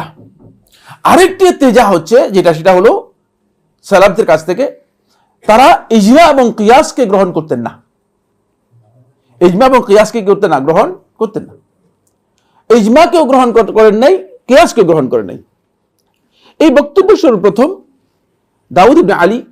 আলী ইবনে দাউদ রাহিমাহুল্লাহ তাআলা, তিনি জাহেরি মাযহাবের আহলুল জাহের এর ইমাম ছিলেন। আবু আলী দাউদ ইবনে আলী রাহিমাহুল্লাহ তাআলা, তিনি এই বক্তব্য সর্বপ্রথম কি করেছেন, দিয়েছেন। তার আগে এই বক্তব্য খুব মানে পরিচিত ছিল না। সেখানে ইজমা এবং কিয়াসকে ইমাম রাহমাতুল্লাহ আলাইহি তিনি মোটেও কি করেন নাই, মানে গ্রহণ করেন নাই। কেন গ্রহণ করেন নাই? যেহেতু তিনি জাওয়াহিরুন নুসুসের জাহের যেটা আছে এটাকে কি করেছেন, অগ্রাধিকার দিতেন সব সময়। জাওয়াহিরুন নুসুসের যেখানে উমুম পাওয়া যেত, আম ব্যাপক অর্থ পাওয়া যেত, সেই ব্যাপক অর্থটা ব্যাপক করতেন। ব্যাপক অর্থের মধ্যে তিনি মনে করতেন যে ইজমা এবং কিয়াস, বুঝতে পেরেছেন কিনা? আর এই জন্য তিনি আর এটাকে আলাদা করে কি করেন নাই, গ্রহণ করেন নাই। খেয়াল রাখতে হবে যে তিনিও মানে বাদ দিয়েছেন, যে পুরাই বাদ দিলে তাহলে নুসুস বাদ মানে কি হবে না। যেমন আমাদের ভারতবর্ষের একজন আলেম এবং মিশরের অনেক আলেম, তারা ব্যাংকিং যে সুদ আছে এই সুদকে তারা সুদ বলে নেই, বলছে এটা সুদ না, কারণ এটা তো রেবা নাসিয়া নাই, এটা তো রেবাল ফদল নেই, এটা হচ্ছে ইনভেস্ট নিয়েছে, লাভ করে আপনাকে লাভ থেকে কিছু অংশ দিচ্ছে, আপনাদের ব্যবসা করতেছে, ব্যবসা করে কিছু অংশ দিচ্ছে। তো ভারতবর্ষের কিছু সংখ্যক আলেম মানে যেহেতু বলেছে এটার কোথাও কোরআনে কারীমের রেবার যে নিষেধাজ্ঞা আছে নিষেধাজ্ঞার সাথে যুক্ত নয়, তাদের ব্যক্তিগত ইজতিহাদ, তাদের কি ব্যক্তিগত ইজতিহাদ, এই ব্যক্তিগত ইজতিহাদ দিয়ে তারা বলছে না এটা সুদ হবে না। কারণ এটা সুদ হবার, সুদের যে মানে প্রকারভেদ আছে সে প্রকারের মধ্যে এটা আসে না, কারণ এটা কোনো ওই ধরনের কোনো সুদ নয়। রেবার নাসিয়া এখানে নেই, তারপরে রেবাল ফদল এখানে নেই। যেহেতু ব্যবসা করতেছে, ব্যবসা করে তারপরে আপনার টাকা দিয়ে ব্যবসা করে আপনার লাভ করে তারপরে আপনাকে দিচ্ছে, এমনি তো আর ফিরি আপনাকে টাকা দিয়ে দিচ্ছে, ব্যাপারটা এমন না, বুঝতে পেরেছেন কিনা? সুতরাং তাদের দৃষ্টিভঙ্গি, এটা তাদের দৃষ্টিভঙ্গি এবং ভুল দৃষ্টিভঙ্গি, সেটা আমার আলোচ্য বিষয় নয়। আমার আলোচ্য বিষয় হচ্ছে ওই জায়গায় সেটা হলো, যদি খুব ভালো করে কারণ যদি নুসুসকে কনফাইন করে দেওয়া হয়, একেবারেই সীমাবদ্ধ করে দেওয়া হয়, মানে কাসরু নুসুস আলা মাদলুলাতিহা, এর মাদলুলাতের নির্দিষ্ট মাদলুলাতের উপর, তাহলে কিন্তু শরিয়াকে কি করে দেওয়া হবে? সংকীর্ণ করে দেওয়া হবে। রাসূলুল্লাহ সাল্লাল্লাহু আলাইহি ওয়াসাল্লাম যেগুলোর ব্যাপারে বলেছেন এগুলোর মধ্যেই শুধুমাত্র কি হবে? সুদ আসবে। হাদিসের মধ্যে 6টা আইটেম বলে দেওয়া আছে, তো এই আইটেমের মধ্যে সুদ আসবে, কিন্তু আসলে এটা উদ্দেশ্য নয়, এটা উদ্দেশ্য নয়। এই জন্য এটা এখানে তামিম আছে ভিতরে, সেই তামিমটাও অত্যন্ত গুরুত্বপূর্ণ। যেহেতু রাসূলুল্লাহ সাল্লাল্লাহু আলাইহি ওয়াসাল্লাম শেষের দিকে বলেছেন যে মাসালান বিমাসালিন ইয়াদাম বিয়াদিন ওয়াল ফাদলু রিবা, এখানে স্পষ্ট তালিল করা আছে যে অতিরিক্ত যখন লেনদেন হবে এটা অতিরিক্ত, এটা রিবা, এটা সুদ হবে। তো এই জন্য এই বিষয়ে এই তামিমকে গ্রহণ করেছেন আবু আলী দাউদ ইবনে আলী আয-যাহিরি রাহিমাহুল্লাহ তাআলা, তিনিও গ্রহণ করেছেন, তিনিও কিন্তু এটাকে অস্বীকার করেন নাই। কিন্তু এটাকে অন্যরা এই নাম দেন নাই, অন্যরা নাম দিয়েছেন কিয়াস। আর উনি কি করেছেন? উনি বলছেন যে এটা কিয়াস নয়, এটাকে আমি কিয়াস মনে করি না। এটা হলো পার্থক্য। কিন্তু তিনি এই জন্য কিয়াস এবং ইজমা এবং কিয়াসকে গ্রহণ করেন না। এটা একটা মানহাজ, এটা একটা মানহাজুল ইস্তিদলাল, দলিল গ্রহণ করা একটা মানহাজ, যে মানহাজটা দাউদ আয-যাহিরি রাহিমাহুল্লাহ তাআলা গ্রহণ করেছেন। তার পরবর্তী সময় ইমাম ইবনে হাজর আন্দালুসী রাহমাতুল্লাহি আলাইহি তিনি এই মানহাজের অনুসারী ছিলেন। তার পরবর্তী সময় আরো কিছু সংখ্যক উলামায়ে কেরাম এই মানহাজের অনুসারী হয়েছেন, যারা মনে করেছেন যে সেকেন্ডারি দলিল হিসেবে ইজমা এবং কিয়াস গ্রহণ করতেন না, ইজমা এবং কিয়াসকে কি করতেন না? গ্রহণ করতেন না। কিন্তু এটি যদিও ইজমা এবং কিয়াসকে তারা দলিল হিসেবে গ্রহণ না করেন, তারপরেও কিন্তু তারা এগুলোকে দলিল দিয়েছেন। যারা মানে ইজমা হিসেবে ইজমাকে দলিল গ্রহণ করেন, তারাই দলিল দিয়েছেন সাহাবায়ে কেরামের ইজমা দিয়ে, যে সাহাবায়ে কেরাম তারিকুস সালাহকে কি করতেন? কাফির মনে করতেন, তারকুস সালাহকে কুফর মনে করতেন। দলিল দিয়েছেন যে এখানে সাহাবায়ে কেরামের ইজমা রয়েছে, এটাকে দলিল হিসেবে পেশ করেছেন। তারা এটাকে নস হিসেবে দেখিয়েছেন। এটা একই কথাই, যেহেতু আপনি নস হিসেবে বর্ণনা করেছেন আর যেভাবে বর্ণনা করেন না কেন, এটা যেহেতু সাব্যস্ত হয়েছে, সুতরাং এটা দলিল, এটাকে দলিল হিসেবে করা, মানে একটু টার্মিনোলজির পার্থক্য। লা মুশাহাতা ফিল ইসতিলাহ, মানে ইসতিলাহ পরিভাষা, লা মুশাহাতা ফিল ইসতিলাহ, ইসতিলাহের মধ্যে কোনো ধরনের পার্থক্য নেই, কোনো ধরনের বাড়াবাড়ি নেই, কোনো ধরনের অতিরিক্ত কথা নেই। তাহলে আমরা বুঝতে পেলাম যে সালাফদের মধ্যে এই দুটি ধারা, ইজমা এবং কিয়াসের ব্যাপারে। কিছু সংখ্যক ভাই আছেন তারা মনে করেন যে ইজমা এবং কিয়াস থেকে দলিল দিলেই মনে হয় যে একটা বিশাল ভুল হয়ে গেছে। না, এটা শুদ্ধ নয়। কারণ হলো ইজমা এবং কিয়াস যদি কোরআন এবং হাদিস নির্ভর হয়ে থাকে, তাহলে এটা কোরআন এবং হাদিসের আওতাভুক্ত, এটা মূল দলিলের আওতাভুক্ত, সেকেন্ডারি দলিল। কারণ আপনি যে বুঝটা গ্রহণ করেছেন সেই বুঝটাও মূলত এক প্রকারের কি কিয়াস। এই বুঝটা গ্রহণ করেছেন, আপনি তো একটা বুঝ গ্রহণ করেছেন, সেই বুঝটা, এই মাফহুমটা মূলত আপনি বুঝেছেন বলেই তো সেটা গ্রহণ করেছেন, সুতরাং এটা এক প্রকারের আপনার মাফহুম। এই মাফহুমটা আপনি গ্রহণ করেছেন, আবার আরেকজন সেই মাফহুম গ্রহণ করে নাই। সুতরাং এক্ষেত্রে এই দুইটাই মূলত মানে সেকেন্ডারি, সালাফদের কাছে সেকেন্ডারি দলিল, কোরআন এবং হাদিস এবং শরিয়ার বিষয় এবং দাওয়াতের বিষয়ে এটি দলিল। এবার আমরা যাব যে এই বিষয়ে মাজদারুত তালাক্কি জাহিলি যুগে ভিন্ন ছিল। জাহিলিদের কাছে কিতাব ছিল না। জাহিলি যুগ, নবী সাল্লাল্লাহু আলাইহি ওয়াসাল্লামের আগমনের আগে তাদের মাজদারুত তালাক্কি ছিল ভিন্ন। তাদের কাছে কোনো কিতাব ছিল না, কোরআন এবং সুন্নাহ তাদের কাছে ছিল না। তাদের মাজদারুত তালাক্কি ছিল 5টি। কয়টি? তাদের মাজদারুত তালাক্কি ছিল 5টি। তারা কিভাবে মানে ইলমগুলো গ্রহণ করত, তারা এই জ্ঞানগুলো কিভাবে নিত, তারা এই যে এতগুলো বললো, এগুলো সব মানে তাদের এই জ্ঞানগুলোর ভিত্তি হচ্ছে 5টি। 1 নম্বর হচ্ছে আল কাহানা, দৈবকর্ম, দৈবক, মানে তারা কাহানাত, মানে ওই যে জ্যোতিষীর কাজ আছে না, এখন জ্যোতির্বিদ্যা যেটা বলা হয় থাকে, জ্যোতির্বিদ্যা আপনি দেখতে পাবেন, মানে এটা বিভিন্ন ধরনের তাদের কাছে কিছু জিনিস আছে। এই জ্যোতির্বিদ্যার মাধ্যমে তারা জ্ঞানটা অর্জন করত। জ্যোতির্বিদ্যা থেকে জ্ঞান অর্জন করে তারা, এটা জাহিলি যুগের লোকেরা মানে এটাকে মনে করতো যে এটা হচ্ছে জ্ঞান। জ্যোতির্বিদ্যার কিছু কিছু বিষয় আছে যেগুলো হয়তো মানে আকস্মিকভাবে মিলে যেত, আবার কিছু কিছু বিষয় আছে মিলতো না। যেগুলো মিলে যেত তারা মনে করতো যে হ্যাঁ এই তো আমাদের জ্ঞান ঠিক হয়ে গেছে। আর জ্যোতির্বিদ্যা আছে তারাও মানে কখনো কখনো শয়তানদেরকে কি করে নিজেদের প্রভাবে নিয়ে এসে, নিজেদের আয়ত্তে নিয়ে এসে শয়তানদের মাধ্যমে সেটা গ্রহণ করত। এটাকে বলা হয় থাকে ইস্তেরাক, চুরি করত। মানে আসমানের যেই মেসেজ আছে এই মেসেজগুলো ফেরেশতাদের কাছ থেকে চুরি করে তারা কি করতো, এগুলো নিত। এটা 1 নম্বর। 2 নম্বর হচ্ছে আরাফা, গণনা বিদ্যা। দেখেন হাত গুনতেছে, হাতের মধ্যে কি ধরনের জানা আমি জানি না, মানে যারা জানে তারাই বলতে পারবে, কারণ আমরা এই জ্ঞানের সাথে আমাদের কোনো সামান্যতম সম্পর্ক নেই, আমরা বলতে পারবো না এই জ্ঞানের কিছু। তারা হাত গুনে বলতেছে আপনার এই আছে, কিন্তু নিজের হাত দেখে না। আমরা মাঝে মধ্যে বলি যে লোক বিক্রি করতেছে, এটা কি কয় জানি, আংটি বিক্রি করতেছে, এই আংটি ব্যবহার করলে এই হয়ে যাবে, একবার অনেক কিছু হয়ে যাবে, বুঝতে পেরেছেন, হতে হতে একেবারে অট্টালিকার মালিক হয়ে যাবে, কিন্তু এই বেলা রাস্তা বসে বসে আংটি বিক্রি করতেছে, তো নিজের করে কিছু করতে পারে না। এই আংটি বিক্রি করেও নিজের কিছু করতে পারে নাই, আংটি হাতে দিয়েও করতে পারে নাই, বাকিদের সব কিছু হবে। তো ঠিক একই ধরনের আরাফা যেটা হচ্ছে, আরাফা হলো মানে এই গণনা বিদ্যা, এটাও তারা জ্ঞানের উৎস হিসেবে গ্রহণ করতো। 3 নম্বর হচ্ছে হাওয়াতিফ। হাওয়াতিফ যেটা, সেটা হলো জিনদের কাছ থেকে, এটা করে দৈব বাণী। দৈব বাণী হচ্ছে শোনা যেত আওয়াজ, এমন আওয়াজ শোনা যেত, মানে কখনো পাহাড়ে, কখনো এটা কি কয় উপত্যকায় হঠাৎ করে আওয়াজ শোনা যেত। তো আওয়াজ শোনা গেলে তারা এটাকে মনে করতো যে হ্যাঁ এটা জিনদের কাছ থেকে এই ধরনের হাওয়াতিফ হতো। হাতেফের বহুবচন, সেখান থেকে হাতেফ এসেছে। হাতেফ বললে মানে এমন আওয়াজ, যে আওয়াজটা মানে দূর থেকে আসে, শোনা যায়, সেখান থেকে হাতেফ পরবর্তী টেলিফোনের নাম দেওয়া হয়েছে, বুঝতে পেরেছেন, কারণ এটা দূর থেকে শোনা যায়, এই জন্য এটার নাম হচ্ছে হাতেফ, বুঝতে পেরেছেন। এই দৈব মানে বাণী, এটাও তাদের কাছে এরা দলিল হিসেবে কি ছিল, গ্রহণযোগ্য ছিল। 4 নম্বর হচ্ছে তাদের দলিল হিসেবে ছিল আর-নুজুম, ইলমুন নুজুম। ইলমুন নুজুম এখন বর্তমানেও রয়েছে, বর্তমানে তারা এটা ব্যবহার করে, যারা ইলমুন নুজুম হচ্ছে তারকার উপর মানে তারকার মানে অবস্থানের উপর বিশ্বাস করে, এটা লক্ষ্য করে তারা বিভিন্ন বিষয় সম্পর্কে তথ্য গ্রহণ করত এবং সেই তথ্য মানুষদেরকে দিতে পারত।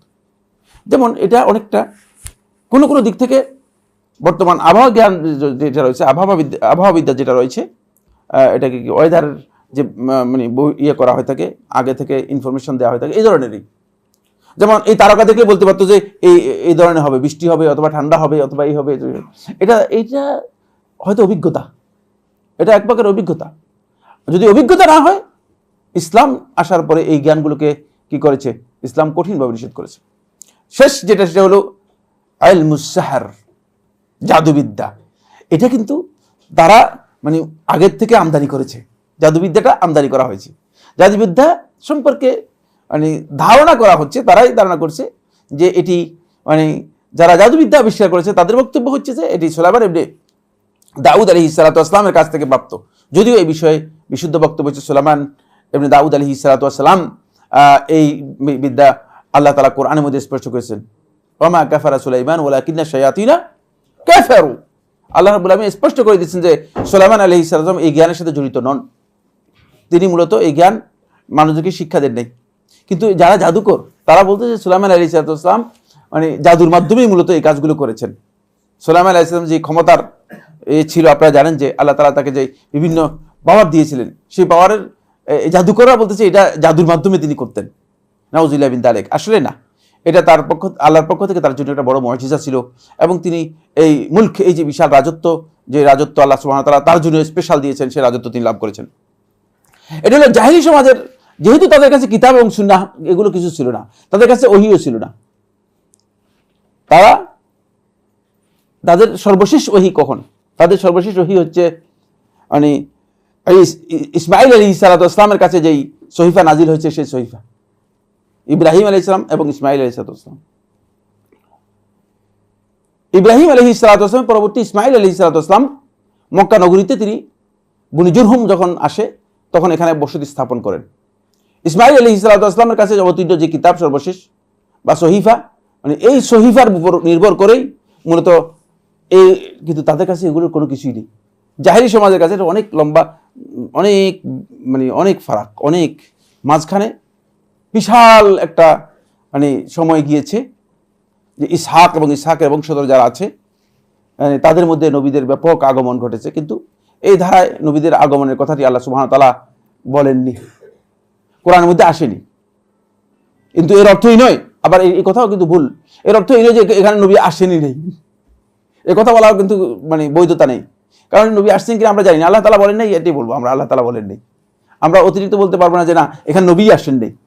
আল্লাহ তাআলা বলেছেন যে কারো কথা আমি বর্ণনা করেছি, কারো কথা আমি বর্ণনা করি নেই, কোরআনের মধ্যে এভাবে বলেছেন। সুতরাং যাদের কথা বর্ণনা করেন তাদের মধ্যে এখানে কে আসছেন আমরা কিছুই জানি না। কিন্তু ইসমাঈল আলাইহিস সালাম পরবর্তী মুহাম্মদ সাল্লাল্লাহু আলাইহি ওয়াসাল্লামের রিসালাতের বিষয় একেবারে হাদিস দ্বারা প্রমাণিত হয়েছে।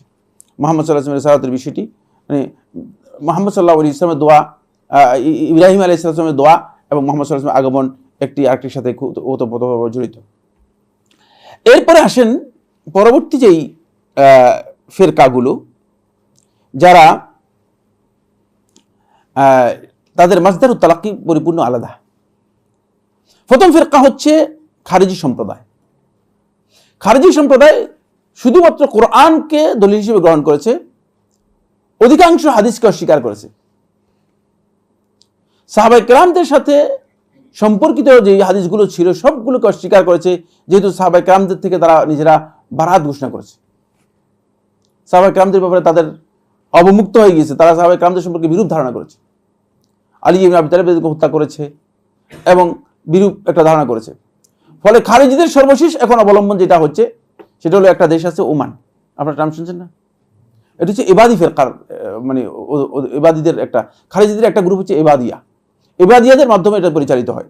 তো খারিজিদের এবাদি যে গ্রুপ আছে তারা, এবং খারিজিদের কাছে শুধুমাত্র সহিহ বুখারী তাদের কাছে হাদিসের দলিল নয়, হাদিসের কিতাব নয়। তাদের কাছে একটাই মানে মুসনাদ হাবিব নামে পরিচিত, মানে এই মুসনাদটা তারা কি করে থাকেন, গ্রহণ করে থাকেন। হাবিব ইবনে মাসলামা এর যে মুসনাদ, এই মুসনাদটা তারা মনে করে থাকে যে এটাই হচ্ছে একমাত্র তাদের কাছে নির্ভরযোগ্য হাদিসের গ্রন্থ। এগুলো যেহেতু তাদের যে সূত্র আছে সেই সূত্রে বর্ণিত হয়েছে, আর বাকিগুলো তাদের সূত্রে আসে নাই, যেহেতু তারা এই সবগুলোকে অস্বীকার করেছে। ফলে হাদিসের ব্যাপারে তাদের খুবই ধারণা কম এবং তারা হাদিসকে প্রায় অস্বীকার করেছে, হাদিস দলিল হিসেবে গ্রহণ করে না। যেখানে হাদিসের বিষয় আসবে সেখানে তারা আকলকে দলিল হিসেবে গ্রহণ করত। আর কোরআন এবং মানে কোরআন বুঝার ক্ষেত্রে তারা আকলকে সবচেয়ে অগ্রাধিকার দিয়েছে সালাফদের বক্তব্যের চেয়ে। ফলে আলী ইবনে আবি তালিব রাদিয়াল্লাহু আনহু বলেছে, ইনিল হুকমু ইল্লা লিল্লাহ, হুকুম একমাত্র আল্লাহর জন্য। সুতরাং তুমি কিভাবে নিজে গিয়ে সলহ করতে পারো? হুকুম আল্লাহর জন্য, আল্লাহর হুকুম যেটা সেটা মানতে হবে। ওমান লাম ইয়াহকুম বিমা আনজালাল্লাহু ফাউলাইকা হুমুল কাফিরুন। আল্লাহ তাআলা বলছেন যে আল্লাহ তাআলা যা নাজিল করেছেন সে অনুযায়ী যে হুকুম দিবে না সে কাফের। তো এই দলিলের ভিত্তিতে আলী ইবনে আবি তালিব রাদিয়াল্লাহু আনহু কাফের। নাউযুবিল্লাহি মিন যালিক, নাউযুবিল্লাহি মিন যালিক। আলী রাদিয়াল্লাহু আনহু আলা লাহুল হুকমু লাহুল আমরু ওয়াল হুকম, তুমি কিভাবে হুকুম দিচ্ছ, তুমি কিভাবে সমঝোতা যাচ্ছ? ফলে আলী রাদিয়াল্লাহু আনহুর সাথে তাদের বিশাল দ্বন্দ্ব তৈরি হয়ে গিয়েছিল। শেষ পর্যন্ত তারা গোপন ষড়যন্ত্র করে আলী ইবনে আবি তালিব রাদিয়াল্লাহু আনহুকে হত্যা করেছে। তাদের কাছে এই দুটি উৎস ছাড়া তাদের আকলটা সবচেয়ে বেশি অগ্রাধিকার পেয়েছে। ফলে তারা মন গড়া যেগুলো মনে চেয়েছে সেগুলোকে মানে অগ্রাধিকার দিয়েছে। নুসুসের ক্ষেত্রে তারা এত বেশি ভুল ব্যাখ্যা দিয়েছে যে ঈমানের মাসআলায় সর্বপ্রথম এলোমেলো করে দিয়েছে। ঈমানের মাসআলায় বলেছে যে যে কবিরা গুনাহ করবে সেই ব্যক্তি কাফের, খালিদ, মুখাল্লাদ ফিন্নার। এটা হলো জুমহুর খারিজিদের বক্তব্য। খারিজের মধ্যে জুমহুর খারিজিদের বক্তব্য, বুঝতে পেরেছি? খারিজিদের আজহারিকা এবং ইবাদিয়াদের বক্তব্য হচ্ছে মানে শুধুমাত্র মানে কবিরা গুনাহ নয়, সগীরা গুনাহ করলে ওরা কাফের হয়ে যাবে এবং ইসলাম থেকে বেরিয়ে যাবে। এত কঠিন কথা আর মনে হয় আর কেউ বলেনি, মুসলমানদের মধ্যে আর কেউ বলে নাই। তারা সবাই মানে সগীরা গুনাহ নিজেরাও করতেছে, সগীরা গুনাহর মধ্যে আছে, কিন্তু তারা মানে ইসলাম থেকে বের হচ্ছে না, নিজেরা ইসলামে পৌঁছে দিচ্ছে। সগীরা গুনাহ করে না এরকম লোক কোথায় পাওয়া যাবে, ঠিক না? কিন্তু তারা তো ইসলাম থেকে বের হচ্ছে না, তারা তো নিজেদেরকে মুসলিমই দাবি করতেছে। যখন আপনারা জানেন যে এই ওমানের সুলতান যে মারা গেল, সুলতান কাবুস, বুঝতে পেরেছেন, 42 বছর ক্ষমতায় ছিল, মানে গোটা জিন্দগি মানে ক্ষমতায়। তারপরে এখন বর্তমান যিনি মুফতি আছেন, মুফতি শেখ আহমদ খালিলি, ওমানের যিনি মুফতি আছেন, আপনারা মানে নেটে গেলে পেয়ে যাবেন, এই নামে গেলে পেয়ে যাবেন। তিনি 1969 সনে মুফতি হয়েছেন, মুফতি আলা মারতাবাতিল ওয়াজির, ওজিরের গ্রেডে 1969 সনে ওজিরের গ্রেডে, মানে ওজিরের পদমর্যাদায় মুফতি আমের পোস্ট পেয়েছেন। আজকের দিন পর্যন্ত মুফতি আম আছেন। কত বছর হিসাব করে দেখেন, কত বছর হয়? চিন্তা দেখছেন, মানে এখন আছে, এখন অবশ্য বয়স অনেক বেশি, বয়স আমার মনে হয় 186 হয়ে গেছে বা এর কাছাকাছি, এরকম হবে মনে হয়, বয়স অনেক, মানে 90-র উপরে চলে গেছে অনেক আগে।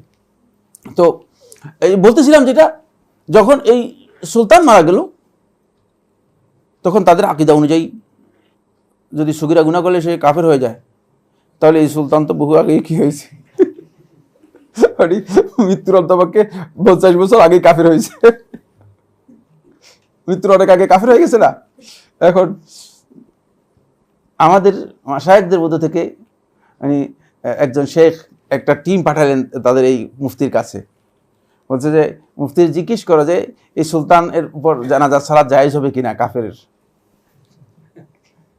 জানাজা সালাত পড়বে কিনা, কারণ কাফের হয়ে গেছে বহু আগে, গুড়া তো সগীরা গুড়া করছে তো, করে সদরে কবিরা বহু করছে, কারণ সেই তো এই দেশটাকে ওমানকে দেশ বানিয়েছে, আপনারা জানেন তো, ওমানকে এভাবে করেছে।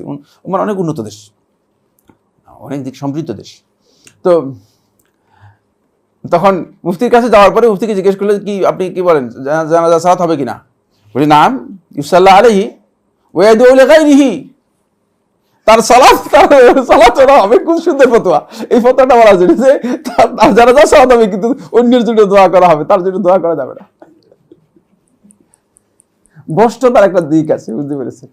আসলেই প্রবৃত্তির অনুসারে যখন প্রবৃত্তির অনুসরণ করে, তখন ভ্রষ্টতার জন্য তারা হরেক রকম ডিজাইন আবিষ্কার করে, যেগুলোর কোনো ভিত্তি ইসলামের মধ্যে নেই।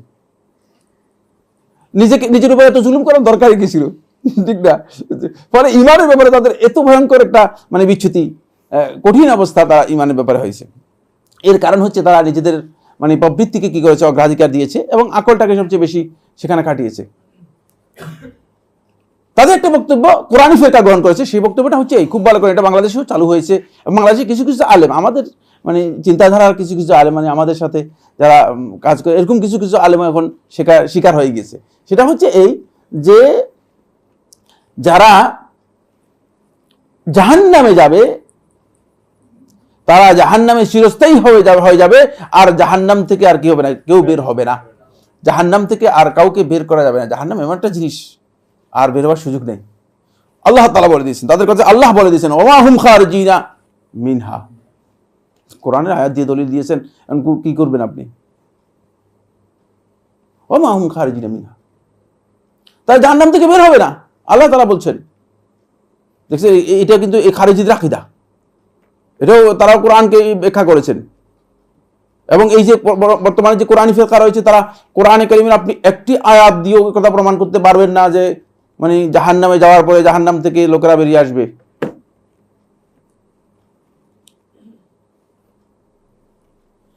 একটা আয়াত দিব, কারণ এটা সুন্নাহর সাথে জড়িত মাসআলা, এটা রাসূলুল্লাহ সাল্লাল্লাহু আলাইহি ওয়াসাল্লাম বলেছেন। এই কারণে তারা শাফাআতকে অস্বীকার করেছে। খুব ভালো করে খেয়াল করুন, রাসূলুল্লাহ সাল্লাল্লাহু আলাইহি ওয়াসাল্লাম শাফাআত সহ সমস্ত শাফাআতকে অস্বীকার করেছে। যত প্রকারের শাফাআত আছে, শাফাআত সবগুলো বাতিল, শাফাআতের হাদিস সবগুলো বাতিল। তারপর আল্লাহ রাব্বুল আলামিন যে যাদেরকে আল্লাহ সুবহানাহু ওয়া তাআলা জাহান্নাম থেকে বের করবেন, এই সমস্ত হাদিসকে অস্বীকার করেছে, বলছে এগুলো হাদিস না, এগুলো হাদিসের নামে তৈরি করা হয়েছে। কোরআনের সাথে সাংঘর্ষিক এই কথা বলে, মানে এই পর্যায়ে যতগুলো হাদিস আছে সবগুলো হাদিসকে বাতিল ঘোষণা করে দিয়েছে। এবং ওই খারেজিদের আকীদায় কিছু অংশ বর্তমান যারা কোরআনী আছে তারা গ্রহণ করেছে। কারণ এই আকীদাগুলো বোঝেন, ওই আফকার যখন থাকে, কোন একটা আফকার যখন তৈরি হয়, এই আফকারকে যখন তাজসিদ করা হয়, তাজসিদ বুঝেন তো, মানে এটাকে যখন একটা মানে ইমপ্লিমেন্টেশন দেওয়া হয়, তখন ইমপ্লিমেন্টেশনের পরে এটা ওই লোক মারা গেলেও কিন্তু এটা কি থেকে যায়, বাতাসে থেকে যায়, আস্তে আস্তে করে আবার কি হয়, এটা মানুষের কাছে এসে প্রবেশ করে, মানুষ পেয়ে যায়। এই জন্য ওই যে বলছিলাম যে কোরআনী ফিকহ ইমাম শাফিঈ রাহমাতুল্লাহির সময় আবির্ভাব হওয়ার পর ইমাম শাফিঈ রাহমাতুল্লাহ সহ জমহুর আহলুল ইলম এটার বিরুদ্ধে যখন বক্তব্য দিয়েছে, তখন এটা বেরিশ হয়ে গিয়েছিল। আবার রিভাইভ করেছে যখন ইংরেজরা এখানে আসে। সৈয়দ আহমদ খান, আপনারা জানেন না, বেরলভী না, সৈয়দ আহমদ খান যিনি আলিগড় বিশ্ববিদ্যালয়ের প্রতিষ্ঠাতা, তিনি সর্বপ্রথম এটাকে কি করেন, এটাকে রিভাইভ করেন। এটা ইতিহাস মানে আমরা আলোচনার মধ্যে যে কোরআনীদের ইতিহাসের উপর আলোচনা রয়েছে। কিন্তু তখন আবার আমাদের ভারতবর্ষের ওলামায়ে কেরাম কোরআনীদের বিপক্ষে এমন স্ট্যান্ড নিয়েছিলেন, এমন অবস্থান নিয়েছিলেন যে আর এটা বেরিশ হয়ে গিয়েছিল। বেরিশ হয়ে যাওয়ার পরে ইংরেজদের সহযোগিতায়, ইংরেজদের সহযোগিতায় আহমদ শফি মিশরের, তার মানে আবার তার মাধ্যমে এটাকে রিভাইভ করে বর্তমানে একটা বিশাল সেন্টার করা হয়েছে কোরআনিয়া নাম দিয়ে আমেরিকাতে, এবং সারা পৃথিবীর কোরআনি যারা আছে তাদেরকে প্যাট্রোনাইজ করা হচ্ছে কোরআন মুসলমানদের বিরুদ্ধে। কারণ আপনি যদি বলেন মানে কোরআনই তো কিতাব, এটা কোনো সন্দেহ নেই, কোরআন তো কিতাব, জালিকাল কিতাব বলা জালিকাল কিতাব বলছেন আল্লাহ তাআলা। তুমি কোথা থেকে আবার কিতাব আলাদা করে নিয়ে আসতেছো? তুমি বলতেছো কোরআন ছাড়া কিতাব আছে? এরকম বক্তব্য কিন্তু এখন অনেক লোককে দিতেছে, শুনে যায় কিতাব একটাই। যদি একথা বলে থাকে সে বরপুষ্ট বিভ্রান্ত হেদায়েত থেকে অনেক দূরে সরে গিয়েছে। এবং এই বক্তব্য দেখবে যে অনেক লোকই বলতেছে জালিকাল কিতাব লা রাইবা ফীহি, কিতাব তো একটাই। আল্লাহ তাআলা বলেছেন যে বাল হুয়া কিতাবুন কুরআনুন কারীম ফি লাওহি মাহফুজ। তো আর কি চাচ্ছ তুমি? আর কিসের কিতাব? এটাই তো আল্লাহ তাআলা বলেছেন ওয়া নাযালনা আলাইকাল কিতাবা তিবয়ানান লিকুল্লি শাই। এটা তো সবকিছু, এর মধ্যে সবকিছু আছে, সুতরাং অন্যখানে যাবো কেন? অন্য কিছু আমার প্রয়োজন নেই। এই যে বক্তব্য, এই বক্তব্য পুরোটাই পদভ্রষ্ট। এবং এই কোরআনী ফিরকা এটাকে গ্রহণ করে তারা এখন এটা এস্টাবলিশ করতে পারলে যেটা হবে সেটা হলো 5 ওয়াক্ত সালাত বাতিল হয়ে যাবে। খেয়াল করছেন কিনা? সিয়াম বাতিল হয়ে যাবে, বুঝলেন না? জাকাতের কোনো জাকাত আদায় করবেন, কোথায় দিবেন, কাকে দিবেন, কেমনে দিবেন? আস্তে আস্তে ইসলামের এমন কোনো বিধান নেই যে বিধান এখানে আঘাত হানবে না। ফলে মুসলিম থাকবে, এটা খ্রিস্টানরা ডিজাইন করেছে, বুঝলে? ওরিয়েন্টালিস্ট যারা আছে তারা ডিজাইন করেছে ডিজাইনটা, এবং তারা এমনভাবে ডিজাইন করেছে যাতে করে এই ডিজাইন দিয়ে গোটা মুসলিম উম্মাহকে একেবারে শেষ করে দেওয়া যায়। বলবে যে শুধু কোরআন শিখেন, শুধু কোরআনই তো যথেষ্ট। তো কোরআন যথেষ্ট হলে আর কোরআন নামাজ নেই, তারপর আকীদা বলতে কিচ্ছু নেই, ইবাদত বলতে কিচ্ছু নেই, মানে একেবারে দিব্যি আপনি মুসলিম থাকবেন ইবাদত ছাড়া, ইসলাম ছাড়া। এই পদ্ধতি আবিষ্কার করতেছে এবং মুসলমানদেরকে এদিকে নিয়ে যাওয়ার জন্য তারা অপচেষ্টা করছে। এটা হলো খারেজিদের, মানে আমরা বলছি খারেজিদের এটি হলো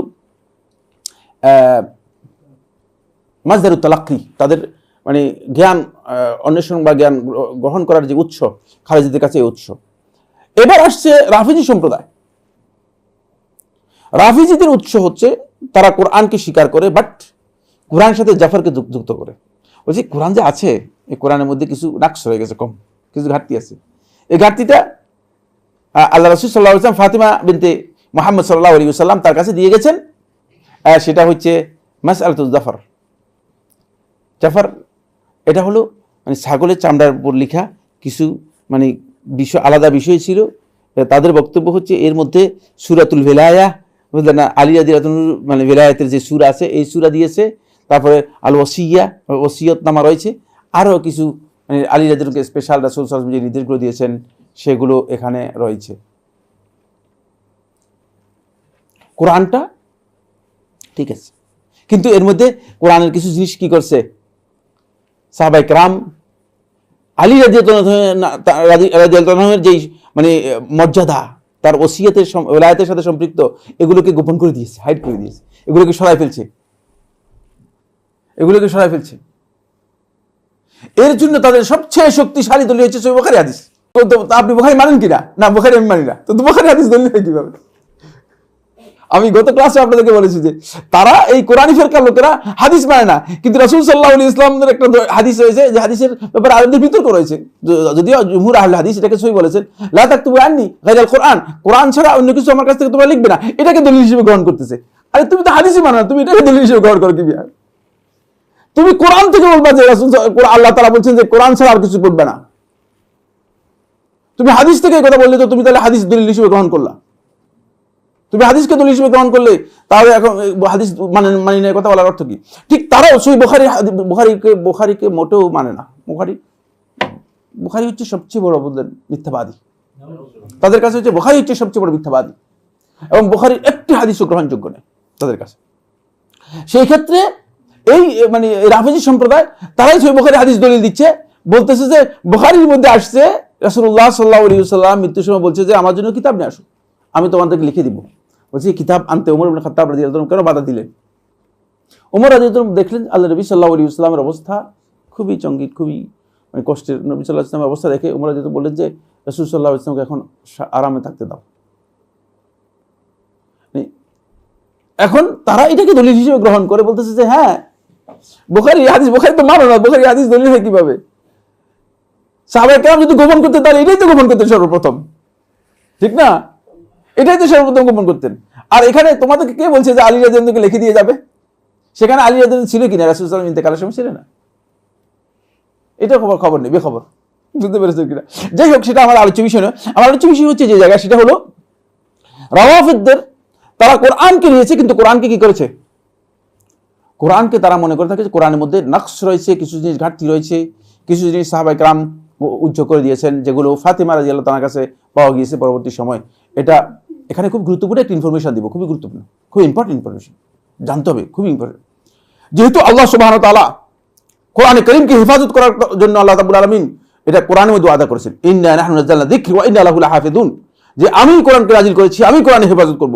এর হেফাজত আল্লাহ তাআলা করার যে ওয়াদা দিয়েছেন, এই ওয়াদার কারণে কিয়ামত পর্যন্ত যত পথভ্রষ্ট ফিরকা আছে, যারা কোরআন বিরোধী, তারাও কোরআনকে পরিবর্তন করতে পারবে না, অসম্ভব, ইম্পসিবল।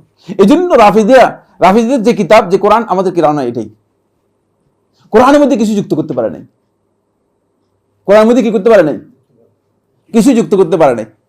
কিন্তু মুখে মুখে বলতেছে যে কোরআনের মধ্যে কম রয়েছে, মুখে মুখে বলতেছে হ্যাঁ আমাদের কাছে আলাদা সূরাতুল বিলায়া অমুক অমুক সূরা আছে। তো তাহলে কোরআনের মধ্যে নাই কেন তোমাদের কোরআনের মধ্যে? এই প্রশ্নের উত্তর দিতে পারবে না। কেন নাই কোরআনের মধ্যে? কে বলতে পারবেন? কেন নাই? কে বলতে পারবেন? হ্যাঁ, মাশাআল্লাহ, হাওয়েল, চেষ্টা করেন, পারবে পারবে।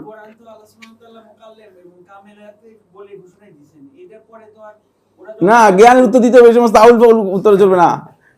জ্ঞান কথা যেটা বলতে হবে, আইনি কথা বলতে হবে, এটা চলবে না। কেন পারে না? কেন? কে বলতে পারবে? না, এটা তো হেফাজত দায়িত্ব আল্লাহ তাআলা নিয়েছেন, হেফাজত করছেন, ঠিকই আছে। কিন্তু কেন তারা পারলো না? তারা যুক্ত করতে পারলো না কেন? যুক্ত করতে তো পারতো। আমি বলে দিচ্ছি, শেষ, মানে আর নিব না, উত্তর নিব না, এখন বলে দিচ্ছি। কারণ হচ্ছে তারা যে কোরআনটা পেয়েছে মুখস্থ পরম্পরায়, এই কোরআনের মধ্যে একটি শব্দ যুক্ত করার কোনো সুযোগ নেই, যেহেতু অন্তর থেকে অন্তর, অন্তর থেকে অন্তর, অন্তর থেকে অন্তর। এখানে যুক্ত করতে হলে অন্তরের মধ্যে কোরআন পরিবর্তন করতে হবে, যেটা ইম্পসিবল। বুঝতে পেরেছেন কিনা? কারণ কোরআন তো তাদের মুরব্বীরাও পেয়েছে মুখস্থ, সাহাবায়ে কেরামদের কাছ থেকে, সাহাবায়েদের পর তাবিদের কাছ থেকে মুখস্থ, তাবিদের কাছে তাদের ওই কোরআন যেভাবে মুখস্থ এসেছে সেভাবেই রয়ে গিয়েছে। ফলে এটাকে পরিবর্তন করা কিয়ামত পর্যন্ত সম্ভব নয়। বুঝতে পেরেছেন কিনা? তাহলে প্রত্যেকটার অন্তরের মধ্যে গিয়ে কোরআন কি করতে হবে? ইনপুট করতে হবে, যেটা ইম্পসিবল, মানুষের পক্ষে সম্ভব না। বুঝে আসছে এবার বিপদটা? এই কারণে পরিবর্তন করতে পারে নাই। যখন পরিবর্তন করতে যাবেন তখন বলবে যে তোমার বাপে তোমার শিখেছে কোরআন এরকম, তুমি কি বলতেছো এগুলো? আমরা তো কোরআন মুখস্থ করছি, এরকম কোরআন তো আমরা মুখস্থ করেছি। ফলে এটাকে পরিবর্তন করার কোনো সুযোগ রাখে নাই, আল্লাহ তাআলাই রাখেন নাই। এটা আল্লাহ তাআলার সবচেয়ে বড় হিকমত। আল্লাহ সুবহানাহু ওয়া তাআলা এটাকে এমনভাবে হেফাজত করেছেন যে পৃথিবীর কোনো মানুষ চেষ্টা করে এটাকে সামান্যতম পরিবর্তন করার কোনো অধিকার রাখে না, করতে পারবে না। এভাবে পরিবর্তন আল্লাহ তাআলা হেফাজত করেছেন। ফলে এই কারণে তারা পরিবর্তন করতে পারে নাই। আসেন এবার তাদের পয়েন্ট হচ্ছে সুন্নাহকে তারা মোটেও দলিল হিসেবে গ্রহণ করে নাই। তারা সুন্নাহর নামে তাদের ইমামদের কাছ থেকে কিছু রিওয়ায়াত বর্ণনা করেছে। তাদের ইমাম মুহাম্মদ আল বাকির, জাফর আস-সাদিক, তারপরে ইমাম যায়েদ ইবনে আলী, তারপরে আলী ইবনে হুসাইন, তাদের কাছ থেকে বিভিন্ন বর্ণনা তারা উল্লেখ করেছে। এবং এই যে বর্ণনাগুলো রয়েছে, এই বর্ণনাগুলো সবগুলোই মূলত একেবারেই বানানো। এর উপরে তারা একটা কিতাব লিখেছে, কিতাবুল কাফি। এটা তাদের কাছে বুখারী এর মর্যাদা রাখে, নাউযুবিল্লাহ মিন যালিক। এই কিতাবের মধ্যে প্রায় 40,000 মতো হাদিস আছে।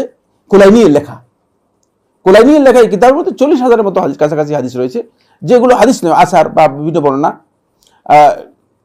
এই যে হাদিসগুলো, এগুলো হচ্ছে তাদের মূল সনদ, মূল বিষয়। এটা হচ্ছে তাদের জ্ঞানের মূল উৎস। এখানে এমন একটা সনদ আছে এই কিতাবের মধ্যে, মানে এটাকে বলা থাকে সিলসিলা আল হিমারিয়া, গাদার সনদ। কিতাব এমন কিতাবও লিখছে মুসলমানরা। আর তারা এখন বললেন এই যে শিয়া রাফেজি সম্প্রদায়, এখন আপনাদেরকে কি বোঝাবো, আমিও কি বুঝবো? বুঝতে পেরেছেন? আমাদের প্রশ্নটা এমন পর্যায়ে চলে গিয়েছে, শিয়ারা একটু জোর করা কথা বললে মনে পড়ে শিয়ারাই মুসলিম। শিয়াদেরকে মুসলিম বলবেন না, শিয়া বলবেন। মুসলিম কোনোদিন উচ্চারণ করবেন না, শিয়া মুসলিমও বলবেন না। আমি মনে করি শিয়াদের সাথে মুসলিম শব্দও যুক্ত করা যায় যদি। তারা দিনকে এত বেশি বিকৃত করেছে, ইসলামকে এত বেশি বিকৃত করেছে। পুরা কোরআনের পরিপূর্ণ আল মিজান নামে যে তাফসীর তাদের রয়েছে, এই তাফসীরের মধ্যে পরিপূর্ণ অর্থ করেছে। একটি শব্দ আল্লাহ রাসূল সাল্লাল্লাহু আলাইহি ইসলাম সাহাবায়ে কেরামদের ফাহাম থেকে বুঝ থেকে নেওয়া হয়নি, একটি শব্দ না, একটি শব্দ না। যদি আপনারা পড়তেন তাহলে আপনারা মানে হতবাক হতেন, হতবাক হতেন। এগুলো কি লিখেছে? আল্লাহ এবং তার রাসূলের নামে এত মিথ্যাচার করেছে। সব তাদের মন গড়া, সব তাদের মন গড়া। তারপরে সমস্ত হাদিসকে অস্বীকার করেছে। সমস্ত 5 জন সাহাবী বাদ দিয়ে সমস্ত সাহাবীকে কাফের বলে দিয়েছে। এক কথায় বলে দিয়েছে, এক কথায় বলে দিয়েছে। এবং গাদির খুম 18 জিলহজের যে ঘটনা, এটার উপর আমার গাদির খুম আলোচনা হয়েছে, আপনারা দেখে নেবেন, খুব ইম্পর্টেন্ট বিষয়। এই গাদির খুমের এই ঘটনাকে কেন্দ্র করে তারা বিদায় হজে অংশগ্রহণকারী গাদির খুমে যে সাহাবীরা উপস্থিত ছিলেন তাদের সবাইকে মুনাফিক বলেছে। এর মধ্যে আল্লাহ রাসূল সাল্লাল্লাহু আলাইহি ওয়াসাল্লামের নির্ভরযোগ্য সাহাবীরা সবাই মুনাফিক তাদের বক্তব্য অনুযায়ী। নাউযুবিল্লাহি মিন যালিক। এই সব কিছু তাদের কাছে মানে একেবারে ইসলাম নিজেদের তৈরি করা মন গড়া ইসলাম। ওই যে সিলসিলা আল হিমারিয়ার কথা বলছিলাম, এই সিলসিলার মানে এই সনদের হচ্ছে যে মানে এক গাধা, মানে এই গাধা বর্ণনা করতেছে আরেক গাধার থেকে, যেই গাধা মানে দেখা করেছে আলী ইবনে আবি তালেব রাদিয়াল্লাহু গাধার সাথে দেখা হয়েছে, আলী ইবনে আবি তালেব রাদিয়াল্লাহু থেকে সেই গাধা বর্ণনা করতেছে। কিছু ইসলাম যে মানে কোন রকম টিকে আছে মুসলমানদের কাছে, এটা তো দুর্ভাগ্যের ব্যাপার। আমরা যে মুসলিম থাকতে পেরেছি এটা তো সৌভাগ্য, মানে অনেক বড় সৌভাগ্য। যে বিকৃতি যে কাজ করেছে ইসলামের নামে, এটা তো রাফিজিদের সাধারণ গ্রুপের কথা বলছি। রাফিজিদের দুটি প্রকার রয়েছে, ইসমাইলি এবং বাতুনিয়া। এদের আকীদা শুনলে আপনি মানে মনে করবেন যে ইন্না লিল্লাহি ওয়া ইন্না ইলাইহি রাজিউন। জীবনে কোনোদিন মানে মুসলিমদের কি অবস্থা, এদেরকে মুসলিম বলার কোনো সুযোগ নেই। আর এই বাতিনিদেরই বললেন শাসন ছিল ওবায়দুল্লাহ গাদ্দাহের সময়, যাদেরকে মিশরে হয়েছে, মিশরে যাদেরকে ফাতেমি বলা হয় থাকে, আর সেটা ফাতেমি না, ডাহা মিথ্যা কথা। মানে কোনো মানে ফাতেমা রাদিয়াল্লাহু তাআলার সাথে কোনো সম্পর্কই ছিল না তাদের, কারণ তার মা মানে ইহুদি ছিল। যাই হোক, সেটা মানে আরেকটি মাসআলা, মানে আরেকটি আলোচ্য বিষয়। দীর্ঘদিন পর্যন্ত তারা মিশরে মানে ক্ষমতা ছিল। মিশরে এই বাতিনি যারা আছে তারা এই শিয়াদের চেয়ে আরো ভয়ঙ্কর। শিয়াদের আকীদা ছিল, তাদের আকীদা ভয়ঙ্কর। তাদের এই ছাড়া তাদের উৎস হচ্ছে, তারা বলছে যে আমাদের সবচেয়ে নির্ভরযোগ্য উৎস হচ্ছে কোরআন এবং সুন্নাহর উপরে, যে উৎসের ব্যাপারে কোনো ধরনের আমাদের সন্দেহ নেই, সেটা হচ্ছে আমাদের ইমামদের বক্তব্য। আর ইমামদের মর্যাদা হচ্ছে ইমামরা মাসুম, নিষ্পাপ, এবং ইমামরা যে বক্তব্য দিয়েছেন, যে মানজিলায় পৌঁছছেন, সেই মানজিলায় কোনো নবী এবং রাসূল বুঝতে পারে নাই। নাউযুবিল্লাহি মিন যালিক। এটি সরাসরি আগে যে মারা গিয়েছে খোমেনি তার বক্তব্য, তার কিতাবের মধ্যে রয়েছে যে আমাদের ইমামদের মর্যাদা আমাদের কাছে এই পর্যায়ে যে তারা এমন এক মর্যাদায় চলে গিয়েছে যে মর্যাদায় কোনো নবী এবং রাসূল বুঝতে পারে নাই। এবং তাদের এই কথাগুলো সবটাই হচ্ছে এদের কাছে ওহীর মতো। কোরআন এর মর্যাদার চেয়ে এই ইমামদের বক্তব্য তাদের কাছে এই ওহীর মর্যাদা বহন করে। নাউযুবিল্লাহি মিন যালিক। ওহীর মর্যাদা বহন করে। তাদের তালাক্কিল ইলম হচ্ছে তাদের ইমামরা যেটা বলবে সেটা, এটা ওহীর মতো, ওহীর মর্যাদা রাখে তাদের কাছে। এবং তাদের ধারণা হচ্ছে যে তারা যে ইমামের জন্য অপেক্ষা করতেছে তিনি হচ্ছেন, জানেন তার নাম মুহাম্মদুল হাসান আসকারী রহমতুল্লাহ আলাইহি। তাদের বক্তব্য হচ্ছে তিনি 282 হিজরি সনে সরদাব সামুরাতে, ইরাকের বর্তমান যেই সামুরা শহর রয়েছে, এখানে একটা সরদাব পাহাড়ের গুহার মধ্যে তিনি গিয়ে আত্মগোপন করে গেছেন। 4 বছর বা 6 বছর বয়স ছিল তার। এখনো তারা মানে এই অপেক্ষায় আছে। তিনি হচ্ছেন আল মাহদি আল মুনতাজার তাদের কাছে। এবং তারা বলতেছে যে খুব অল্প সময়ের মধ্যে আমরা আশা করতেছি, এই জন্য এই ঘোষণা দিচ্ছে, বুঝতে পেরেছেন?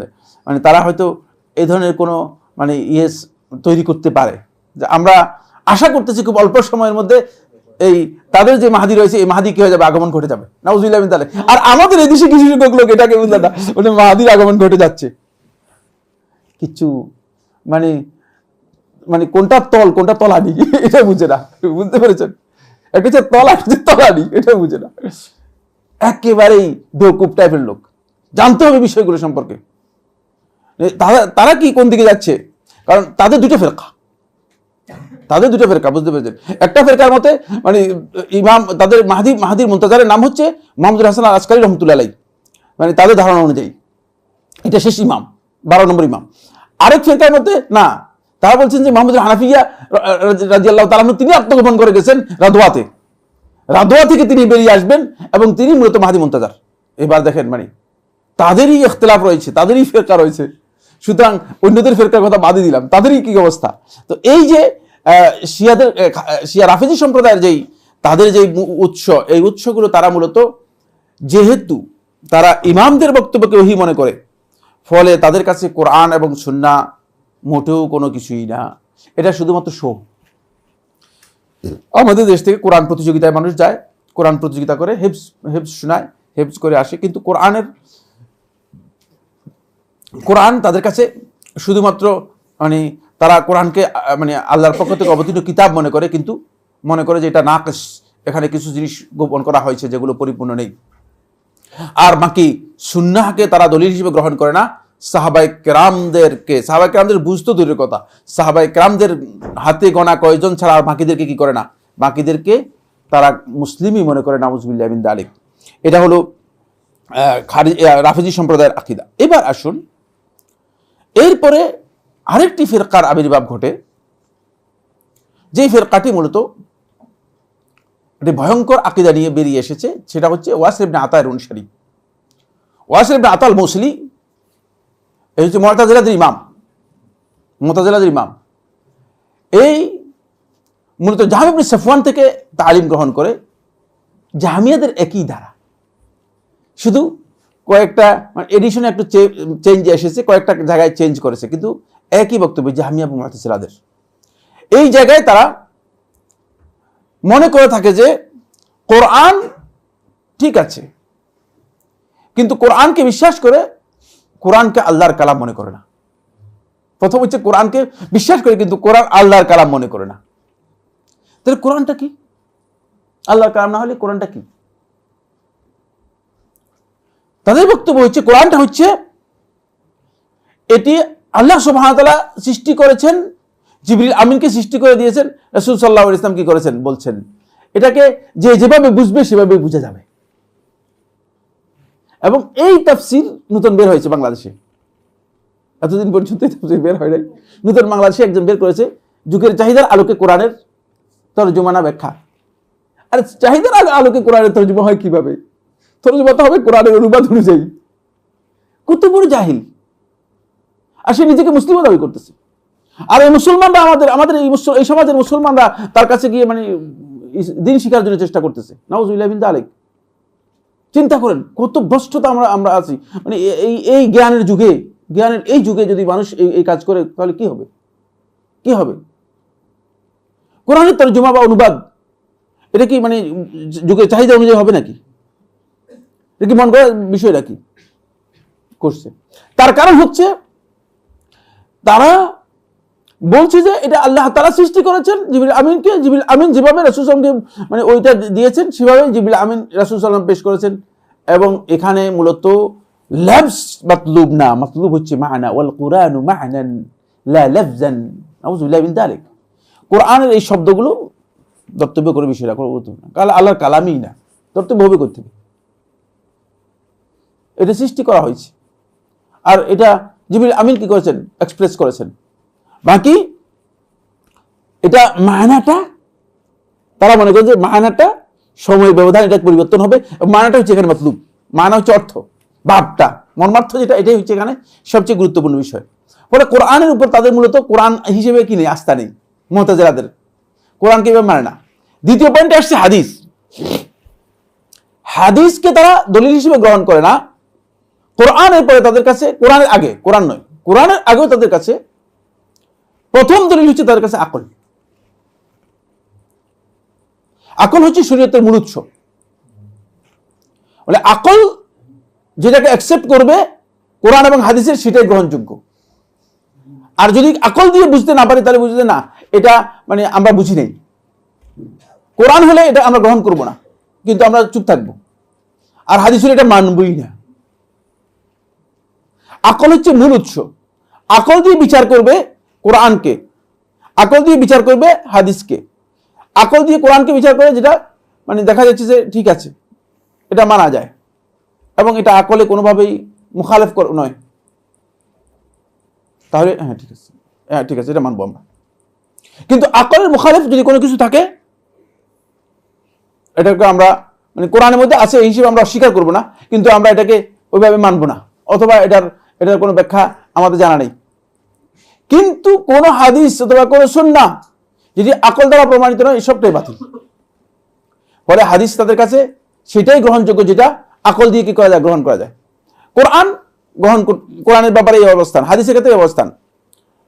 শরীয়তের বিধিবিধানের ক্ষেত্রে তারা মনে করে থাকে যে আকল হচ্ছে মূল উৎস, আকল দিয়ে যে বিষয় শরীয়তে গ্রহণযোগ্য হবে সেটাই শরীয়ত। এই ক্ষেত্রে আকলের সাথে তারা আরেকটি দলিল যুক্ত করেছে, সেটা হচ্ছে আল ফিতরাত। ফিতরাত এটা হলো কমন সেন্স, এটা হলো কি কমন সেন্স। মানে তারা মনে করছে কমন সেন্সটাই হচ্ছে এখানে সবচেয়ে বেশি। আপনার কমন সেন্স কি বলে, এটার উপর নির্ভর করে আপনি কি করবেন, আপনি হুকুম দিবেন। আযান শুরু হয়ে গেছে। এই জন্য তারা হাদিস মানে না, কিন্তু হাদিসকে জায়গায় জায়গায় দলিল হিসেবে গ্রহণ করে, দলিল হিসেবে উল্লেখ করে। কেন? নিজের প্রবৃত্তির বক্তব্যকে কি করার জন্য, এস্টাবলিশ করার জন্য। যখন তার পক্ষে যায় তখন সেটাকে কি করে, হাদিসকে সেটাকে দলিল হিসেবে গ্রহণ করে। আযান হয়ে যাচ্ছে। আমরা মুতাজিলাদের যেই মাসদারুত তালাক্কি, মুতাজিলাদের যে উৎস রয়েছে, জ্ঞানের উৎস, সে বিষয় নিয়ে কথা বলছিলাম। আরও কয়েকটি ফিরকার বিষয়ে আলোচনা করব, তারপরে ফাইনাল ইনশাআল্লাহ তাআলা আরও কিছু কথা রয়েছে, শেষ আলোচনা আগামী আলোচনা অথবা ইনশাআল্লাহ একটি আলোচনায় শেষ হয়ে যাবে, ইনশাআল্লাহ একটি আলোচনায় শেষ হয়ে যাবে। হাজা সুবহানাকা আল্লাহুম্মা ওয়া বিহামদিকা আশহাদু আল্লা ইলাহা ইল্লা আনতা আস্তাগফিরুকা ওয়া আতুবু ইলাইক।